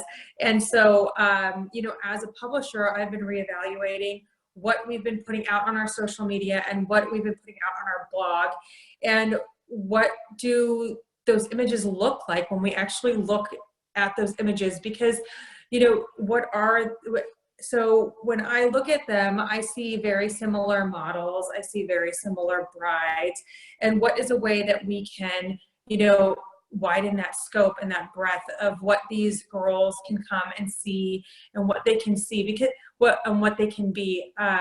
You know, as a mom, like, you know, I want my daughter to be represented. I want her friends to all be represented. So, you know, for me, what I've been doing is my team and I have been reaching out and trying to work with people. Denise, you're going to get an email very soon about this too, about having, you know, how can we have diverse styled shoots done. So there's diversity represented in those models in Indian clothes to kind of bring these racial injustices to the forefront and make them more for our community to see, and for our company to, and our community, being Indian, like understanding that, like, hey, this is some prejudices that we come with, and this is how we can try to help overcome these. I would love to say by publishing a few style shoots we'd meet that hurdle, but I don't think that's what's going to happen. So I think like long-term partnering and, you know, revisiting this like monthly, weekly, quarterly is part of our long-term strategic plan. Mm-hmm. So, but thank you again, Denise, for your guidance. Welcome. And we'll got Fusion Nclusion. We got a whole slew of vendors. We'll do style shoots for you. Yeah. We'll talk later. Fusion Nclusion is definitely representing in the chat box for sure. Belle the magazine, what was your initial reaction and how was it received? Oh my God. Well, at first, I had to take a couple of days just to process everything. And I know how you were talking about the pain from the Black community, but as a Hispanic, I felt, obviously not the same pain, but it still hurt. It still felt really personal. I had the conversations with my children about how to behave with police officers, and I have a 20-year-old. So I always tell them like what to do, and don't do this, you cannot do that. Your friends can do it, but you can't. You have to be more careful. So it felt really personal. So I took a couple of days, and then as I was checking into my publication and reflecting on myself, I saw that although I had always saw myself as somebody representing diversity, I wasn't doing enough. And that was hard because I saw my feet and I was like, this is too wide. This is way too wide. And I wasn't aware of that. Just because I see color and I love all colors, that doesn't mean I wasn't being intentional about representing all types of people. And so after that, I had a few conversations with Kumbi and with Chiffon and how we can move forward. And just as Jan said, we had always been relying on the submissions, and maybe I don't get the submissions that I want, and I have been complicit on publishing only the submissions that I get and not being proactive and go look for the submissions that I really want. And we have been doing that, but I also realized that, like Eliana said, I cannot just jump in and just say, hey, I raise my hand, send me your weddings, I'll publish them. I have to foster those relationships. Not that I don't have them, but maybe I haven't been, again, intentional enough to foster those relationships so people of color continue sending me those weddings in a much intense way, not just here and there. But my goal with being here is hopefully find a way that publications and vendors can find an organic relationship where we can submit they can submit to us and feel comfortable that we support them and we don't want them just for the moment and for the trend, but just raise my hand, but on a truthful way, on a way to say, I want you because I always wanted you, I just wasn't vocal enough. We also have been reaching out to, I work a lot with bridal fashion companies, so we have been reaching out to them and talk about the models and how they have been better nowadays on including more diversity, but we still need to do more. It's not enough. So definitely in the bridal fashion industry, I think there's a lot of room to improve there. And then I also had talked to Kumbi about these and talked to vendors also about the ways they can support the publications that have been, that are owned by diversity, but also have been published in diversity and trying to be diverse, not just right now, but we have been trying to be diverse forever. So how can we have the support of the industry, not only us supporting the vendors, but the vendors also supporting us on, not necessarily on a monetary relationship, but on an organic, collaborative relationship. Thank you. I appreciate that. Thank you. Megan, I would really love to hear from you because you were like literally right at the heart of everything. You got to see everything. And I'm pretty sure that a lot of your followers, your readers, as well as your creative partners were greatly affected by what's going on. So what was your initial reaction and statement? And then how do you feel like it was received and how are you moving forward? Well, I guess like many others, our initial reaction was to just take a pause and really self-reflect and time for introspection and research and just understand how to move forward. And also being here in the community during that pause, we actually redirected our at least social media content to relief efforts. Like a lot of our venues and vendors they became donation drop sites for building materials, you know, first aid, safety. So we tried to help build a little bit of awareness in rebuilding our community and just sharing as much information that we could there. And in the meantime, internally in our organization, like I said, like a lot of research in what needs to be done and how to do it appropriately, the best that we could. And being a community-based organization, we've been reaching out, we've been having conversations behind the scenes and asking like, what do you guys want to see? How can we do it? How can we amplify your voices? And going forward, like we've made some awesome relationships already and we'll be doing guest features from a lot of our BIPOC vendors in the community to let them express themselves and what they need and what they want and have their voices be heard. And in doing that research and reaching out and trying to build these relationships,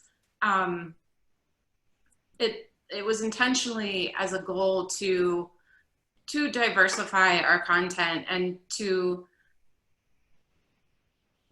have the relationship going forward so that they feel comfortable submitting their weddings to us, submitting their work to us, and inspiring the rest of the community. Even one of the planners I've been speaking to, she's working, I don't want to spill the beans, but she's kind of working on an initiative to go into colleges and inspire a new generation of a very diverse community.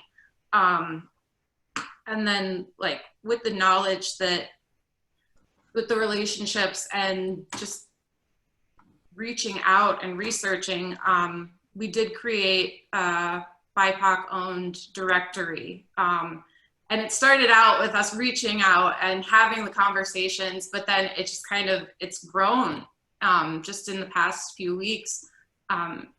It's incredibly heartwarming to see how much it was shared and getting people's names out there. And I mean, not just as a resource for couples who want to put their money where their mouth is. Like if you want to hire a Black-owned business, the information's there. But also as a resource for us internally. Like we've been sharing it with our advertisers, like suggesting, you know, guys, when you do a styled shoot, collaborate with these vendors. If you want to diversify your marketing material, collaborate with these vendors. And even we had one vendor reach out for hiring a position that hasn't even been publicly announced yet, but she reached out to me saying, hey, do you know if any of those planners want like a permanent full-time event coordinator position? So I think it's a database and a resource that can be used in ways that we might not even have imagined yet. But yeah, so we've got some guest features coming up. And my hope also in sharing guest features from BIPOC vendors is that that'll be just one small step in having the rest of the community seeing someone like them featured and thinking, okay, you know, I can submit my wedding to them. Like, and I don't know, it's just hopefully a foundation for that. Thank you. I appreciate that. And those are such really great ways that go outside of immediately in our industry. Like you said, it takes a lot to build the community. Biggest thing for us was really not being quiet and saying, hey, look, we do support Black Lives Matter. And I think our followers, our audience, like everyone needed to hear that from us. I think that was the first step that we needed to take as a company. And then from there, we were really, truly trying to reflect, listen, and learn from everyone around us. Like, especially, we reached out to all of our Black wedding advertisers and said, hey, look, we're here for you. What can we do to help you? And I think I loved hearing everyone else's input. I'm taking notes as we do this. And I really want to reach out to everybody right now and say, hey, like, I'm going to drop my email in the chat box here. And if you want to collaborate and work with us, I'm open and I'm all ears to learn and listen. I know Sadaf, she's the CEO of the company. She's been doing that a lot, but I'm here too. So, and I really do want to make a change, and I want to be more inclusive. And I know that we try to be a diverse company, but there's always new things that you can do to be better. So we want to be better, and we're here for Black Lives Matter.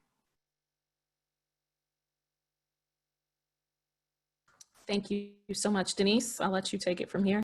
All right, I'm muted. Okay, thank you for powering through thus far, Terica. I definitely think this has been amazing to hear from your perspective of your publications, what you've been able to do and where you'd like to go. I want to kind of to shake it up a little bit and check in with, did we do Grace? Mala, did you get to chat?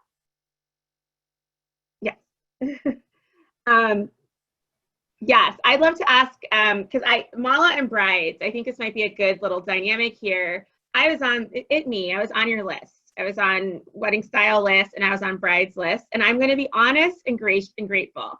I felt some sort of way about it. On the one hand, I know me, I've been doing this. I know, I actually submitted to Grace Ormond a month before everything transitioned. So I knew that they actually had investigated me and seen a full wedding. So I felt that was sincere. Brides I had submitted to, I had not quite, I haven't done enough, but I didn't quite, I'd actually called them out, right? I had called them not out to like, hey guys, are you gonna do something? When are you gonna do it? So when I got this list thing, it's like, I'm not just one of the top Black wedding planner designers. I'm one of the top, right? And I think that's where some of us are thinking, like, nobody wants to be that token, terrible word, but nobody wants to be that one who represents all when you don't have that sincere relationship. So I just want to, because I know we've already had that positive interaction, Mala, I just want to start with you and say, like, what was your response with Grace Ormond and Wedding Style? What did you try to do, list included? And then what was the reaction, or what positive next steps, especially since once you've heard today that gives you some confidence? I don't know even what I can say because everyone said the most amazing things. But I know when George Floyd happened, I wasn't shocked. I've personally been a supporter of Black Lives Matter for several years. I lived in New York when Eric Garner was murdered. And so I think I didn't want to put out any kind of statements like, oh, we're so surprised like the rest of you, because I wasn't. And we have a very tiny team. I'm actually the social media editor and features writer. And so I have to take ownership of my corner of the magazine. And so anything you see written, it's probably me who did it. So I wanted to make sure I made the right statement, and that started with Black Lives Matter. I will say, because we are such a niche luxury magazine, you know, only doing six-figure weddings, $1 million destination weddings, we get into this bubble. And we only talk about the inspiration behind the designs. We don't necessarily talk about the experiences going behind the scenes. And so I know my colleagues and I have been taking the time to learn about what our Black wedding vendors actually go through. The fact that they're excluded from certain lists for no reason when they've been in this industry longer than I've even been alive, some of them. And so I think the main thing we're doing is having those conversations, because they shouldn't be uncomfortable, because it's going on, it's reality. And if you're on the right side of history, it shouldn't be a big deal to address it. And so I feel like something I'm doing personally, in our social media feed, it's usually dedicated to our platinum list members, our advertisers. But I felt like with everything going on, some things are just more important than advertising and money. And so I've been doing my best to reach out, discover vendors that I've never heard of in the UK, and you know, some in South Africa, and post up images that I think will resonate with our audience, and so I don't want to usher anyone in. As a token, I use that word freely because I'm Polynesian. I'm usually not one, but and so I'm just, the biggest thing is being open to learning. I don't feel like I have the answers, and that's why I appreciate any and all feedback. And we're just really willing to listen to any suggestions. That's pretty much it. Yeah, I appreciate that, and I think that's most important, right? And brides, what are your thoughts on the question that we're talking about right now, and kind of the listing, and what you feel is important and sincere from your mission that you shared with us earlier, moving forward?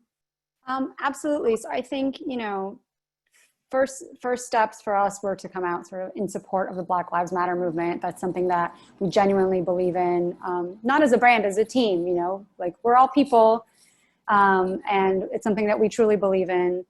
And then, like everybody else, sort of sitting back and taking the time to listen, attend the panels, and acknowledge internally where we've fallen short in the past.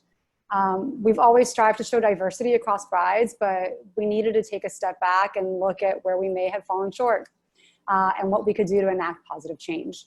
So, you know, I think after attending the webinars a few weeks ago, our whole team's eyes were just sort of open. Like, you know, I think following that, we really set out, we wanted to make a real actionable commitment to change that we can be held accountable to. I feel like we have a responsibility in this category, into this industry. Like I said, it's a brand that's been around for 85 years. I have not been here for 85 years, but we have a responsibility to the industry and to the couples who come to us for inspiration. So as part of that, about 2 weeks ago, we released this public diversity pledge and commitment to anti-racism. We wanted to really make sure we weren't just putting out a statement and not having a concrete action plan to drive real long-term change at brides. We want to make sure we're being transparent. We want to be held accountable. And we're going to keep publicly reporting on these efforts. And we want everybody to tell us what we're doing wrong, what we can do better. You know, we want to know, like, we're here, we're having this conversation. I want to be part of this change personally. We genuinely stand behind wanting to make this a long-term change, starting with increasing the number of BIPOC couples that are featured across imagery, real weddings on the site, and on our Instagram feed, because, you know, Instagram is where so many people are coming to for inspiration and finding new talent and sourcing vendors and things like that. You know, I think obviously from this conversation, the most important, and this is something not just from this conversation, but that we've acknowledged, is showing diversity in vendors is equally important than than couples, and even more in the industry aspect of it. The Black-owned wedding businesses stories that everyone's mentioned was, a starting point, like really a starting point for us. But our immediate commitment needs to be to build the relationships with this community. Each editor on our, sorry, go ahead. No, go. Each editor on our team has plans to actively do research, reach out to vendors, and work on building the relationships. I think that's where we've fallen short in the past. Going back to what Eliana was saying, it's about cultivating those relationships, turning them into friendships. And like you said, showing up to conferences, being in the room, like we want to do the work. I think it's so important. And, we're a community and we want to lift up talent and we want to give our readers the best look at weddings, and we want to showcase everyone and lift up these voices. So building relationships and expanding that work, I think, is the absolute, number one thing we need to do. Yeah. And diversifying the voices that are featured on the site is another immediate action we're taking. Actively recruiting BIPOC writers and looking for ways to tell stories so that every perspective is seen and represented on Brides. And that goes, again, to experts and vendors who are quoted in stories. We want to see a more diverse group of vendors, and we want everyone to feel like we are doing the active reach out in the community. There's a lot of change that needs to happen. I can assure you guys, we're ready. We're committed to making these changes. And some of the feedback we've received, it would feel like people were looking forward to seeing this progress, especially from such a old brand. Poor girl, she's 85. Seasons established. Seasoned brand. Yeah. And like I said, it's just genuine. It does come from the heart. Our team really does believe in all this. We're a small team of editors, and we're really approachable. So like DM us, reach out to us. We're trying to reach out to everybody, but email me personally. I'm just roberta@brides.com. Yeah, you have been. And I'll say that, like, when I reached out to you, all were ready. And I think and I've seen the Knot do this as well worldwide. And Mandala, we talked a little bit about this. Like, diversity and inclusion is not just inviting us to the party. Absolutely. It's dancing. We've seen that, right? That meme, it's dancing with us. Like, my intention of saying, hey, brides, what are you going to do? Hey, the Knot, when you're going to say something, wasn't a negative. It was like, we're here. We want to dance with you. We know you want to dance with us. Let's do that. Let's take it the next step and take that relationship and make it meaningful. But like Eliana said, it's coming to your party too. Like, we have to be in the room. We have to be at these conferences, and like I'm committed to it, and I think the rest of our team is as well. So, and I think I 1000% agree, and I was really impressed with the moving forward part, and I think we all want to keep moving forward, and kind of like connecting everybody on what we've been talking about to close things out. Yodi, Favored by Yodi, I have followed you for so long.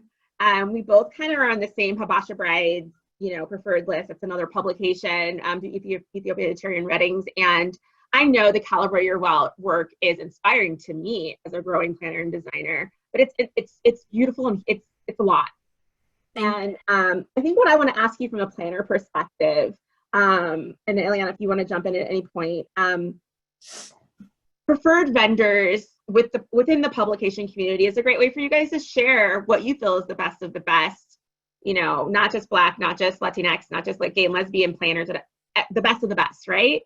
How do we cross the bridge? How do these planners, vendors of color, especially with the Black, how does an amazing Black vendor or wedding professional like Yodi get on your list? Because I know that I've reached out to some and it's not been a responsive. It's not a call out or shame, just technical and reasons why some people aren't here because of scheduling, but there's some people who were invited that aren't here, and some people that some of us have reached out to, and we just want to know what's the next step, So I guess I want to kind of throw that out there to Yodi, if you want to chime in too, but anyone who wants to answer that question would be helpful. I mean, sorry. I'm sorry, love. I don't want us to forget, yes, we're media, but we're also a business. Yeah. So let's not forget the advertising portion of this, right? So we could feature all day, but if there's no income coming in, there's nothing to feature. We don't have lives and we can't do it.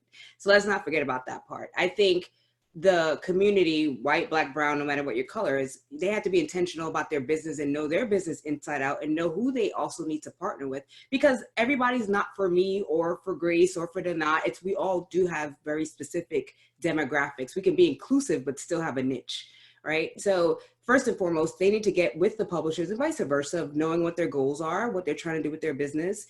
And then us as publishers need to do a better job with each other.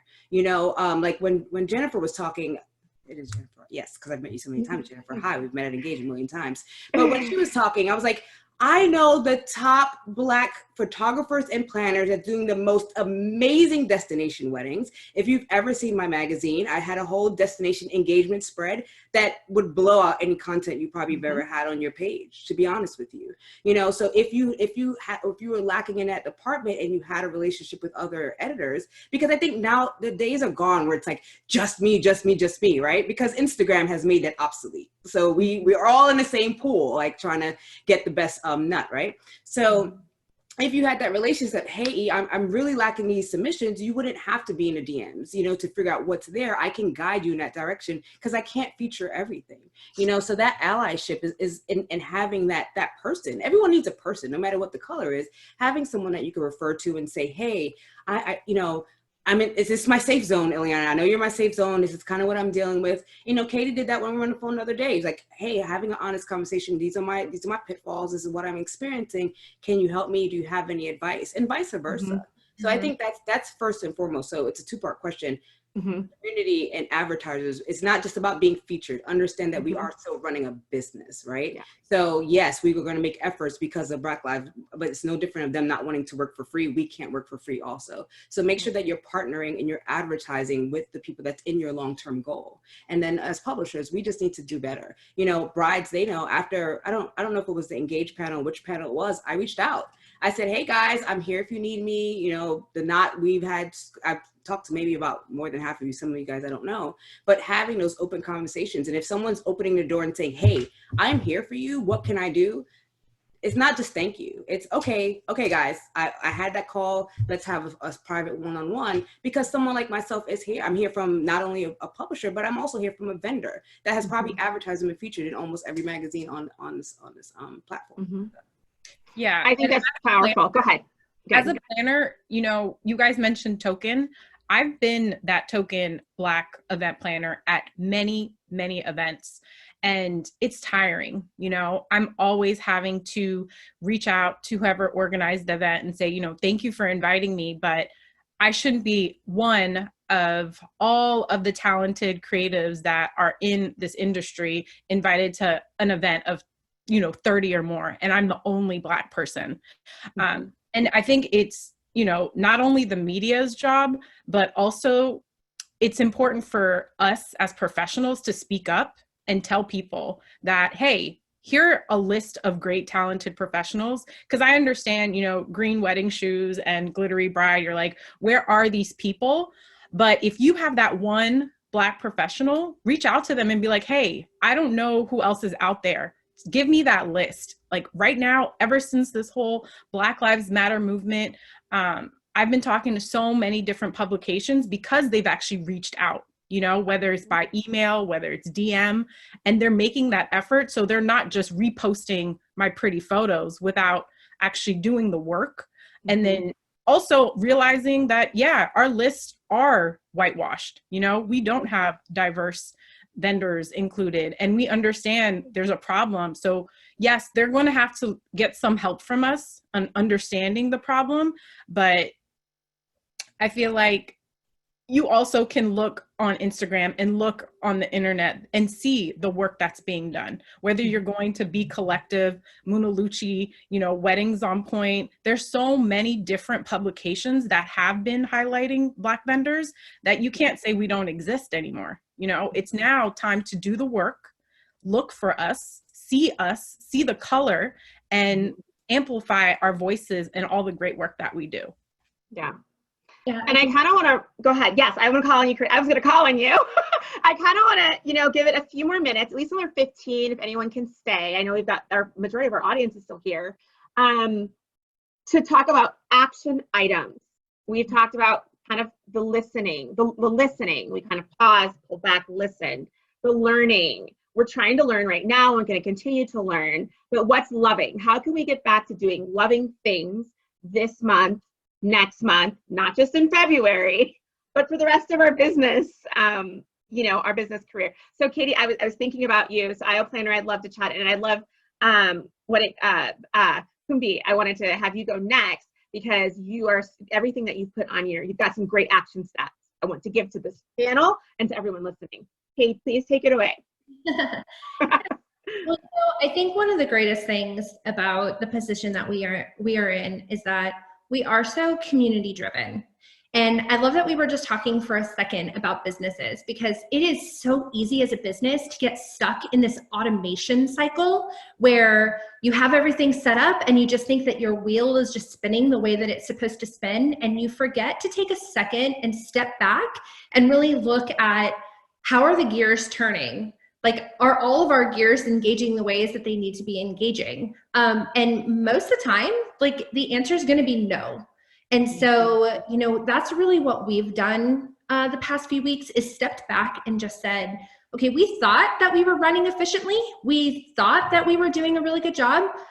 It turns out none of us were, right? Like, honestly, it's okay. We still love you. Let's grow. Yes, we all could be better. And so, one of the things that we immediately went to was, okay, we're part of this large ecosystem in publication, in submissions, in community. So what can we do, because we're not experts, so what can we do to make sure that we're truly building something to be able to move forward that's going to be long lasting? And something that's been really important to us, and that has really become our passion project currently, is creating an internal diversity committee. And one that is made up of our current customers, yes, and our current community, but most importantly, people that were not part of that circle to begin with. And while we can call it our diversity committee, we really call it our accountability team, because that's really going to make sure that we're doing what we can moving forward to stay on track, and to not only make sure that our gears are actually working, but that we're adding more gears. Mm-hmm. And I think that that's really the most important thing that anyone can do at this point. Is it's not enough to just see what you weren't doing. You have to actually go out and add more things. And that's the only way that this is just going to continue to move forward. And I think a lot of that is also just us banding together. We're all in the same space, and making sure that that communication between all of us as publications stays intact. And I think that's why I got really excited with Green Wedding Shoes, because you and I, Katie, have talked a lot. But what Green Wedding Shoes and what Eliana was saying, I kind of thought, like, how can that go together to move forward? And what was really exciting is that, yes, do the reach out. It doesn't matter who reaches out. It's that acknowledging it and moving forward. And what can you do? And Eliana was saying, people who have deep roots in those areas. My deep roots, and me and Maharahi and talking in South Asian Bride, I know at Mandala, we'll talk more about this, and are in the South Asian and fusion wedding market, and knowing who's out there and that specific skill set that it takes to pull off those weddings, right? So what could, like, in your committee, like, those deep roots? And I'd love to, before I want to ask Kumbi kind of too, like, what other action steps, besides building a committee or having accountability partners, some from this panel, reach out and find the own that match your brand. All Go back, Katie. On this call. Hey, guys. Oh, yeah. So we're super excited. Hi. So we're excited. But Kumbi, any thoughts that you want to kind of charge to action of what the action steps should be, like meaningful action steps? Yeah, I think that, like everybody said, and I think it's also really important, I believe it was Eliana that had said this, that it has to be something that you want to do. Like, it's not something, it's like, it will, more than anything, burn my, like, entire soul if it's something that you're doing just to placate, or, like, just to and honestly, it's not even fair on you, because then you're deviating from what your like norm is, yes, but then you're also carrying on something that you probably can't keep up or you're not interested in.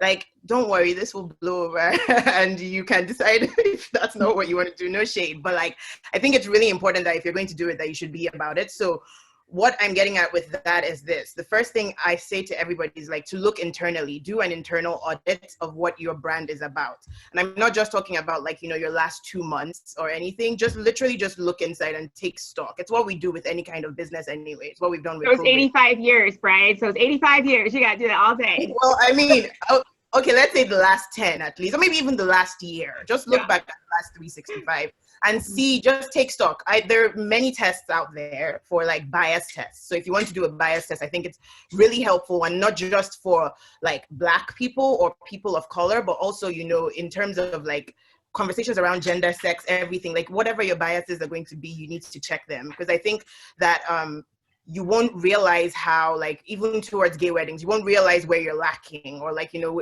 where your unconscious biases are. So I think it's really important to do that. I think the next thing is what we're doing right now, which is listening.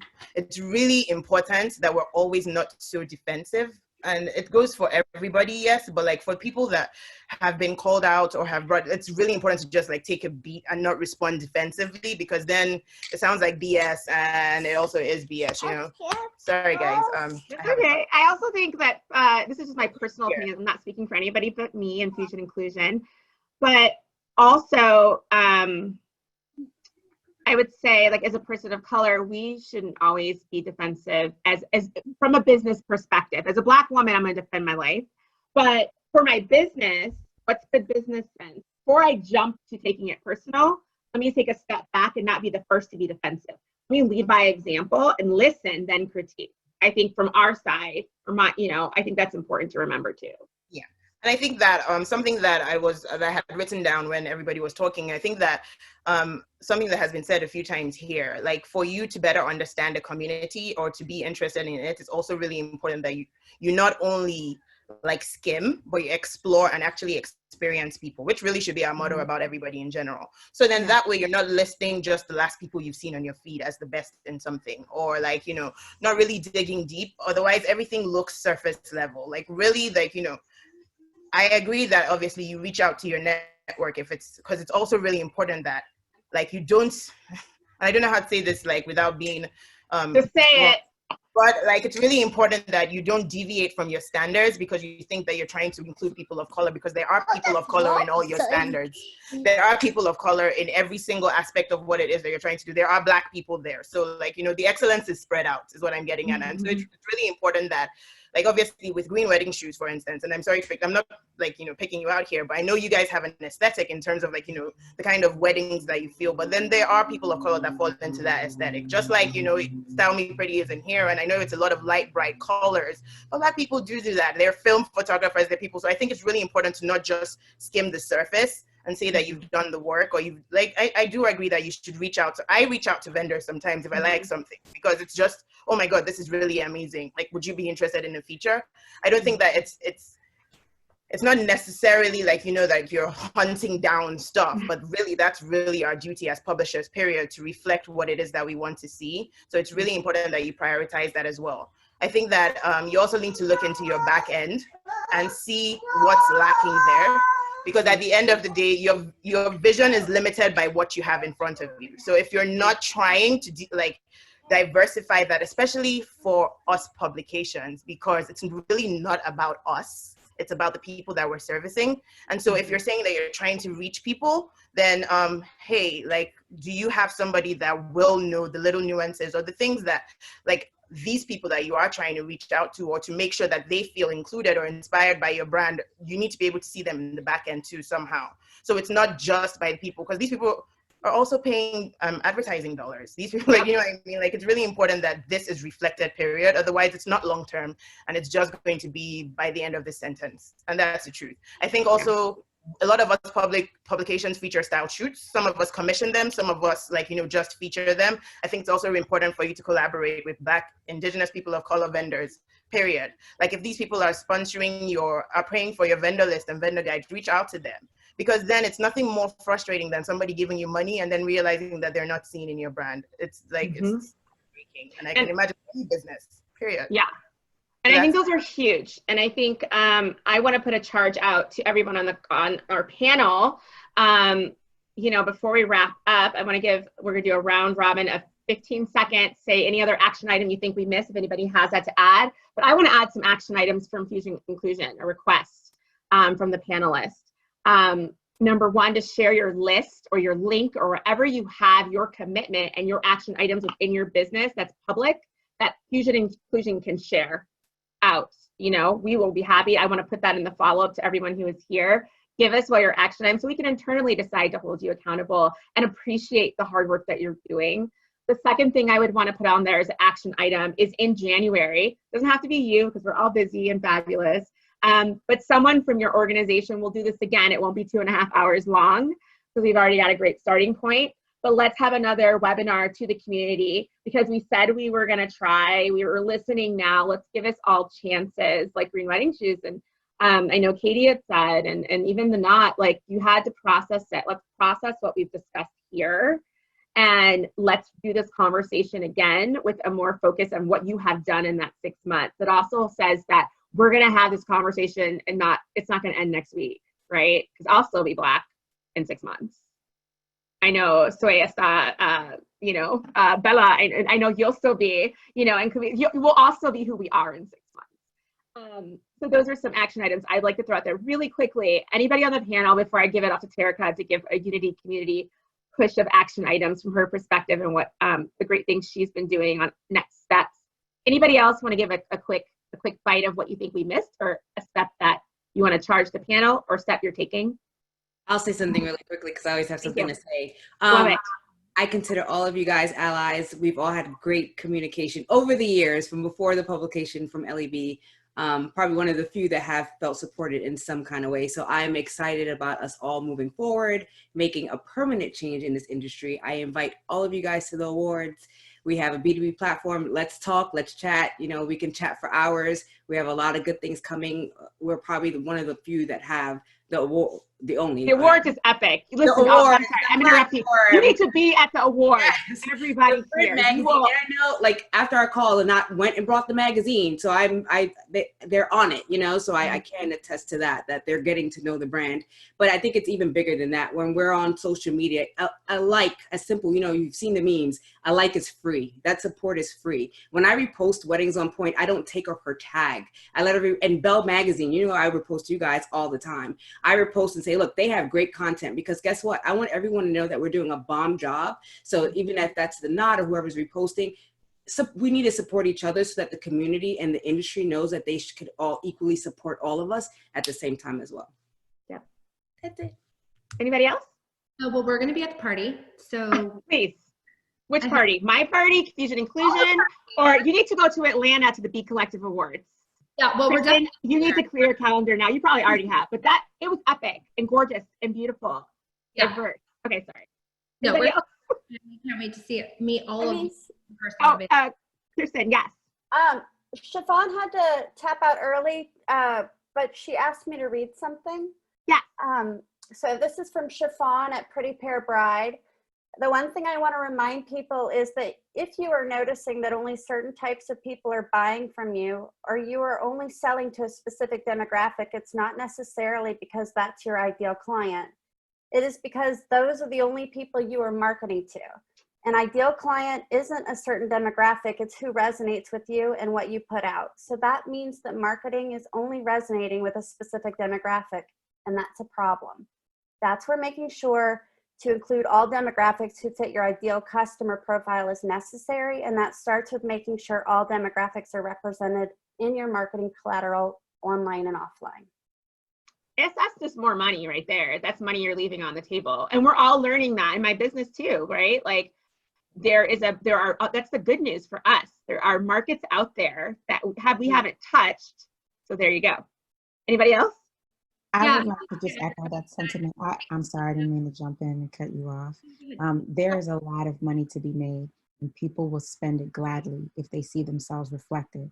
So it behooves all of us to partner because ultimately, you know, we are here to celebrate and the beauty of love, but we are also businesses, as it's been said over and over again. And I think it's important to highlight that. So. Me too. Zola, really quickly, from your perspective, as far as, you know, where you're trying to go, anything that you want to add? Sure. First of all, I think this panel has been so amazing. I just messaged you, Denise, to say it was really amazing. I think so much has been covered, but really what stood out to me, what I've been thinking about, is just kind of this idea of like mutual respect. And I think that in my own position, and then speaking on behalf of the entire company, what we've really been trying to do is not necessarily just be reactive, but be proactive in creating an entire community of mutual respect where all vendors feel like they can come to us and they can list with us. And I know that's not going to happen overnight. I've heard all the feedback here, and we are proactively reaching out to vendors, but I want to create a community where we do have enough inclusion in that community where everyone feels that they can submit. And I think to the point that was just made, I loved what was read, and I think that we do have Black couples who use us, but we would love to have more Black couples who use us for their wedding planning. And so to do that, you know, we are going to create the content, and we're truly committed to not just putting up a few Instagram posts and not just saying that like this month this is important to us, but really putting in place policies, also hiring more people internally who can help us be better. So I don't think it's enough for us to say, you know, I do think that when we originally thought about it, it was like, we do value diversity and what could we be doing better? And again, I think it just goes back to being intentional and thinking about every community and making sure that each and every community is represented, and not like that you've just been intentional about inclusion generally.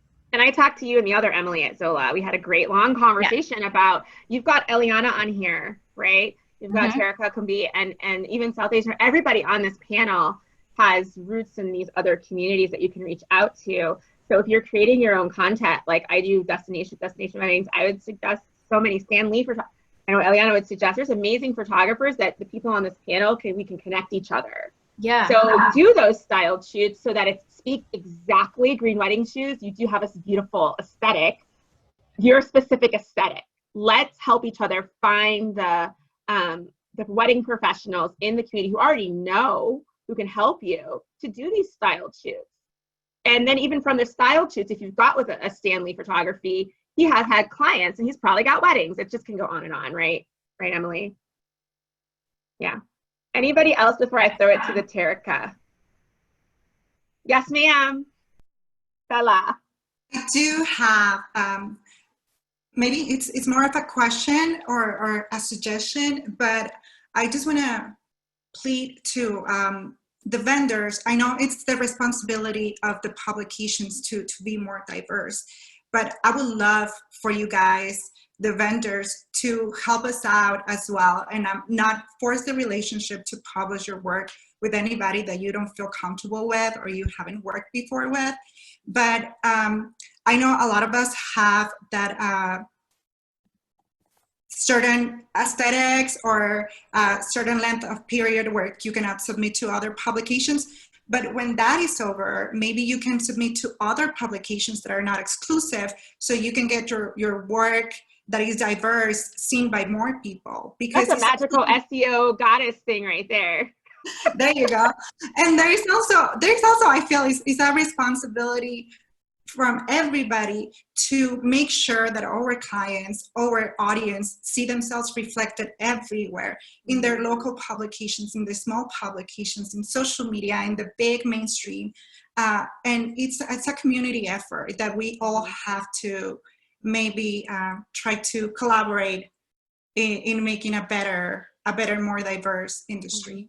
And we're saying, you know, the title of this panel was "When Black Lives Matter, All Lives Will Matter," you know, and I immediately am thinking of the Not Worldwide, and I'm thinking, like, I feel like, and I could be wrong, Kristen, but I feel like I've seen some partnerships and publication crossing over between you and maybe Maharahi weddings or things like that. Is that something that I make that up?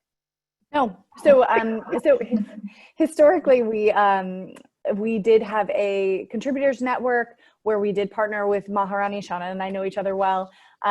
We partnered with Black Bride, we partnered with JetFed to broaden the voices that were in our publication and online. And currently, you know, just connecting with additional publications. Nclusion and I spoke last week. Eliana and I we're going to speak at noon today, and then we realized we were both on this panel, but we're connecting. So I look forward to connecting with everyone. I think that even if there isn't a partnership or an opportunity right this second, I think that what's important is you open those lines of communication, and so that when those opportunities do come up, when you have that open dialogue with somebody, and we can reach out to each other and support each other. Awesome. Well, I would just like to say thank you. Mandala Wedding, South Asian Bride, I'm going to be calling my own special action to you. Favorite Yodi, I'm going to reach out to you for something, and I know Grace Ormond, we've already, you know, working on something, but I'd like to leave it with Terica. On the panel that I was on with her, the panel that she had, Terica and Friends, I was happy to be a friend. And I would love for you, Terica, to really dive into the action items of the Unity, because Unity through community, it's just right on track with what we're talking about right now.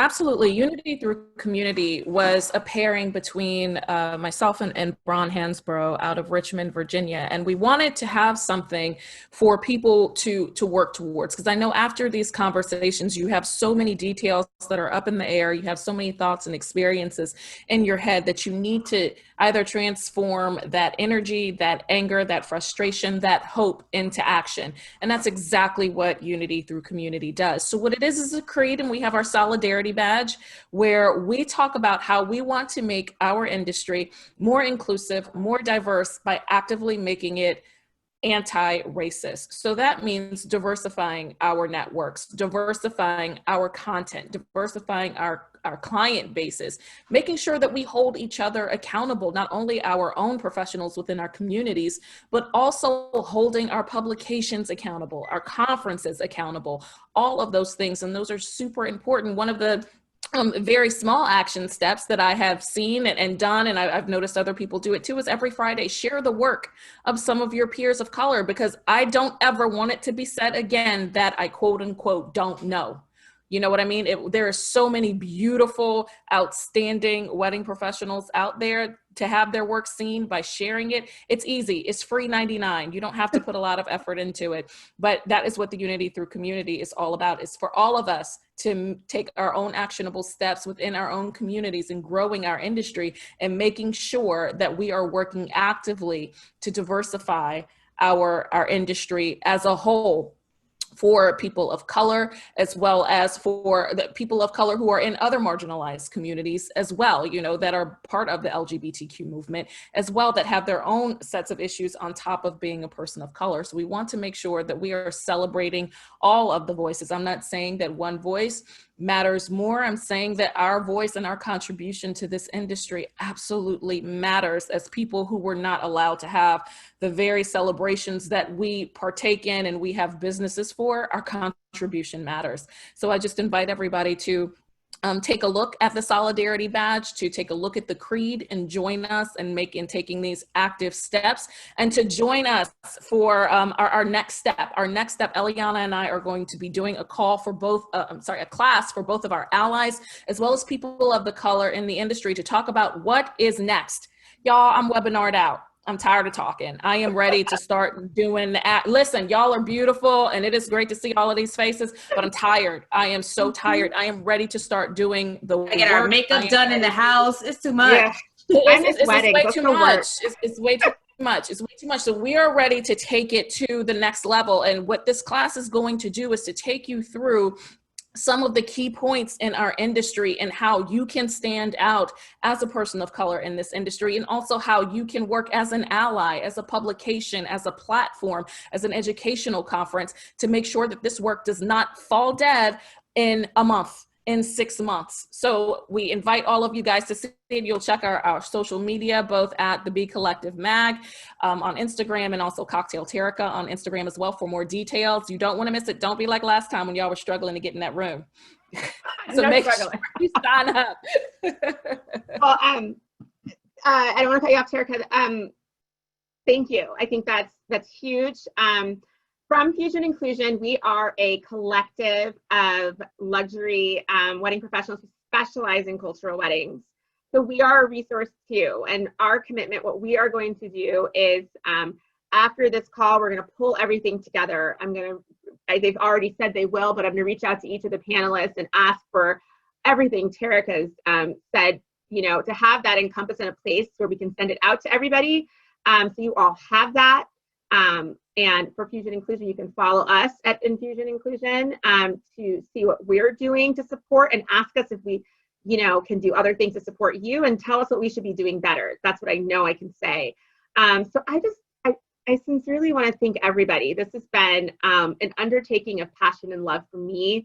I know everybody on this panel was sincere in the philosophy that do the best you can. We've all been doing the best we can, even for 85 years. And plus, that was you, right?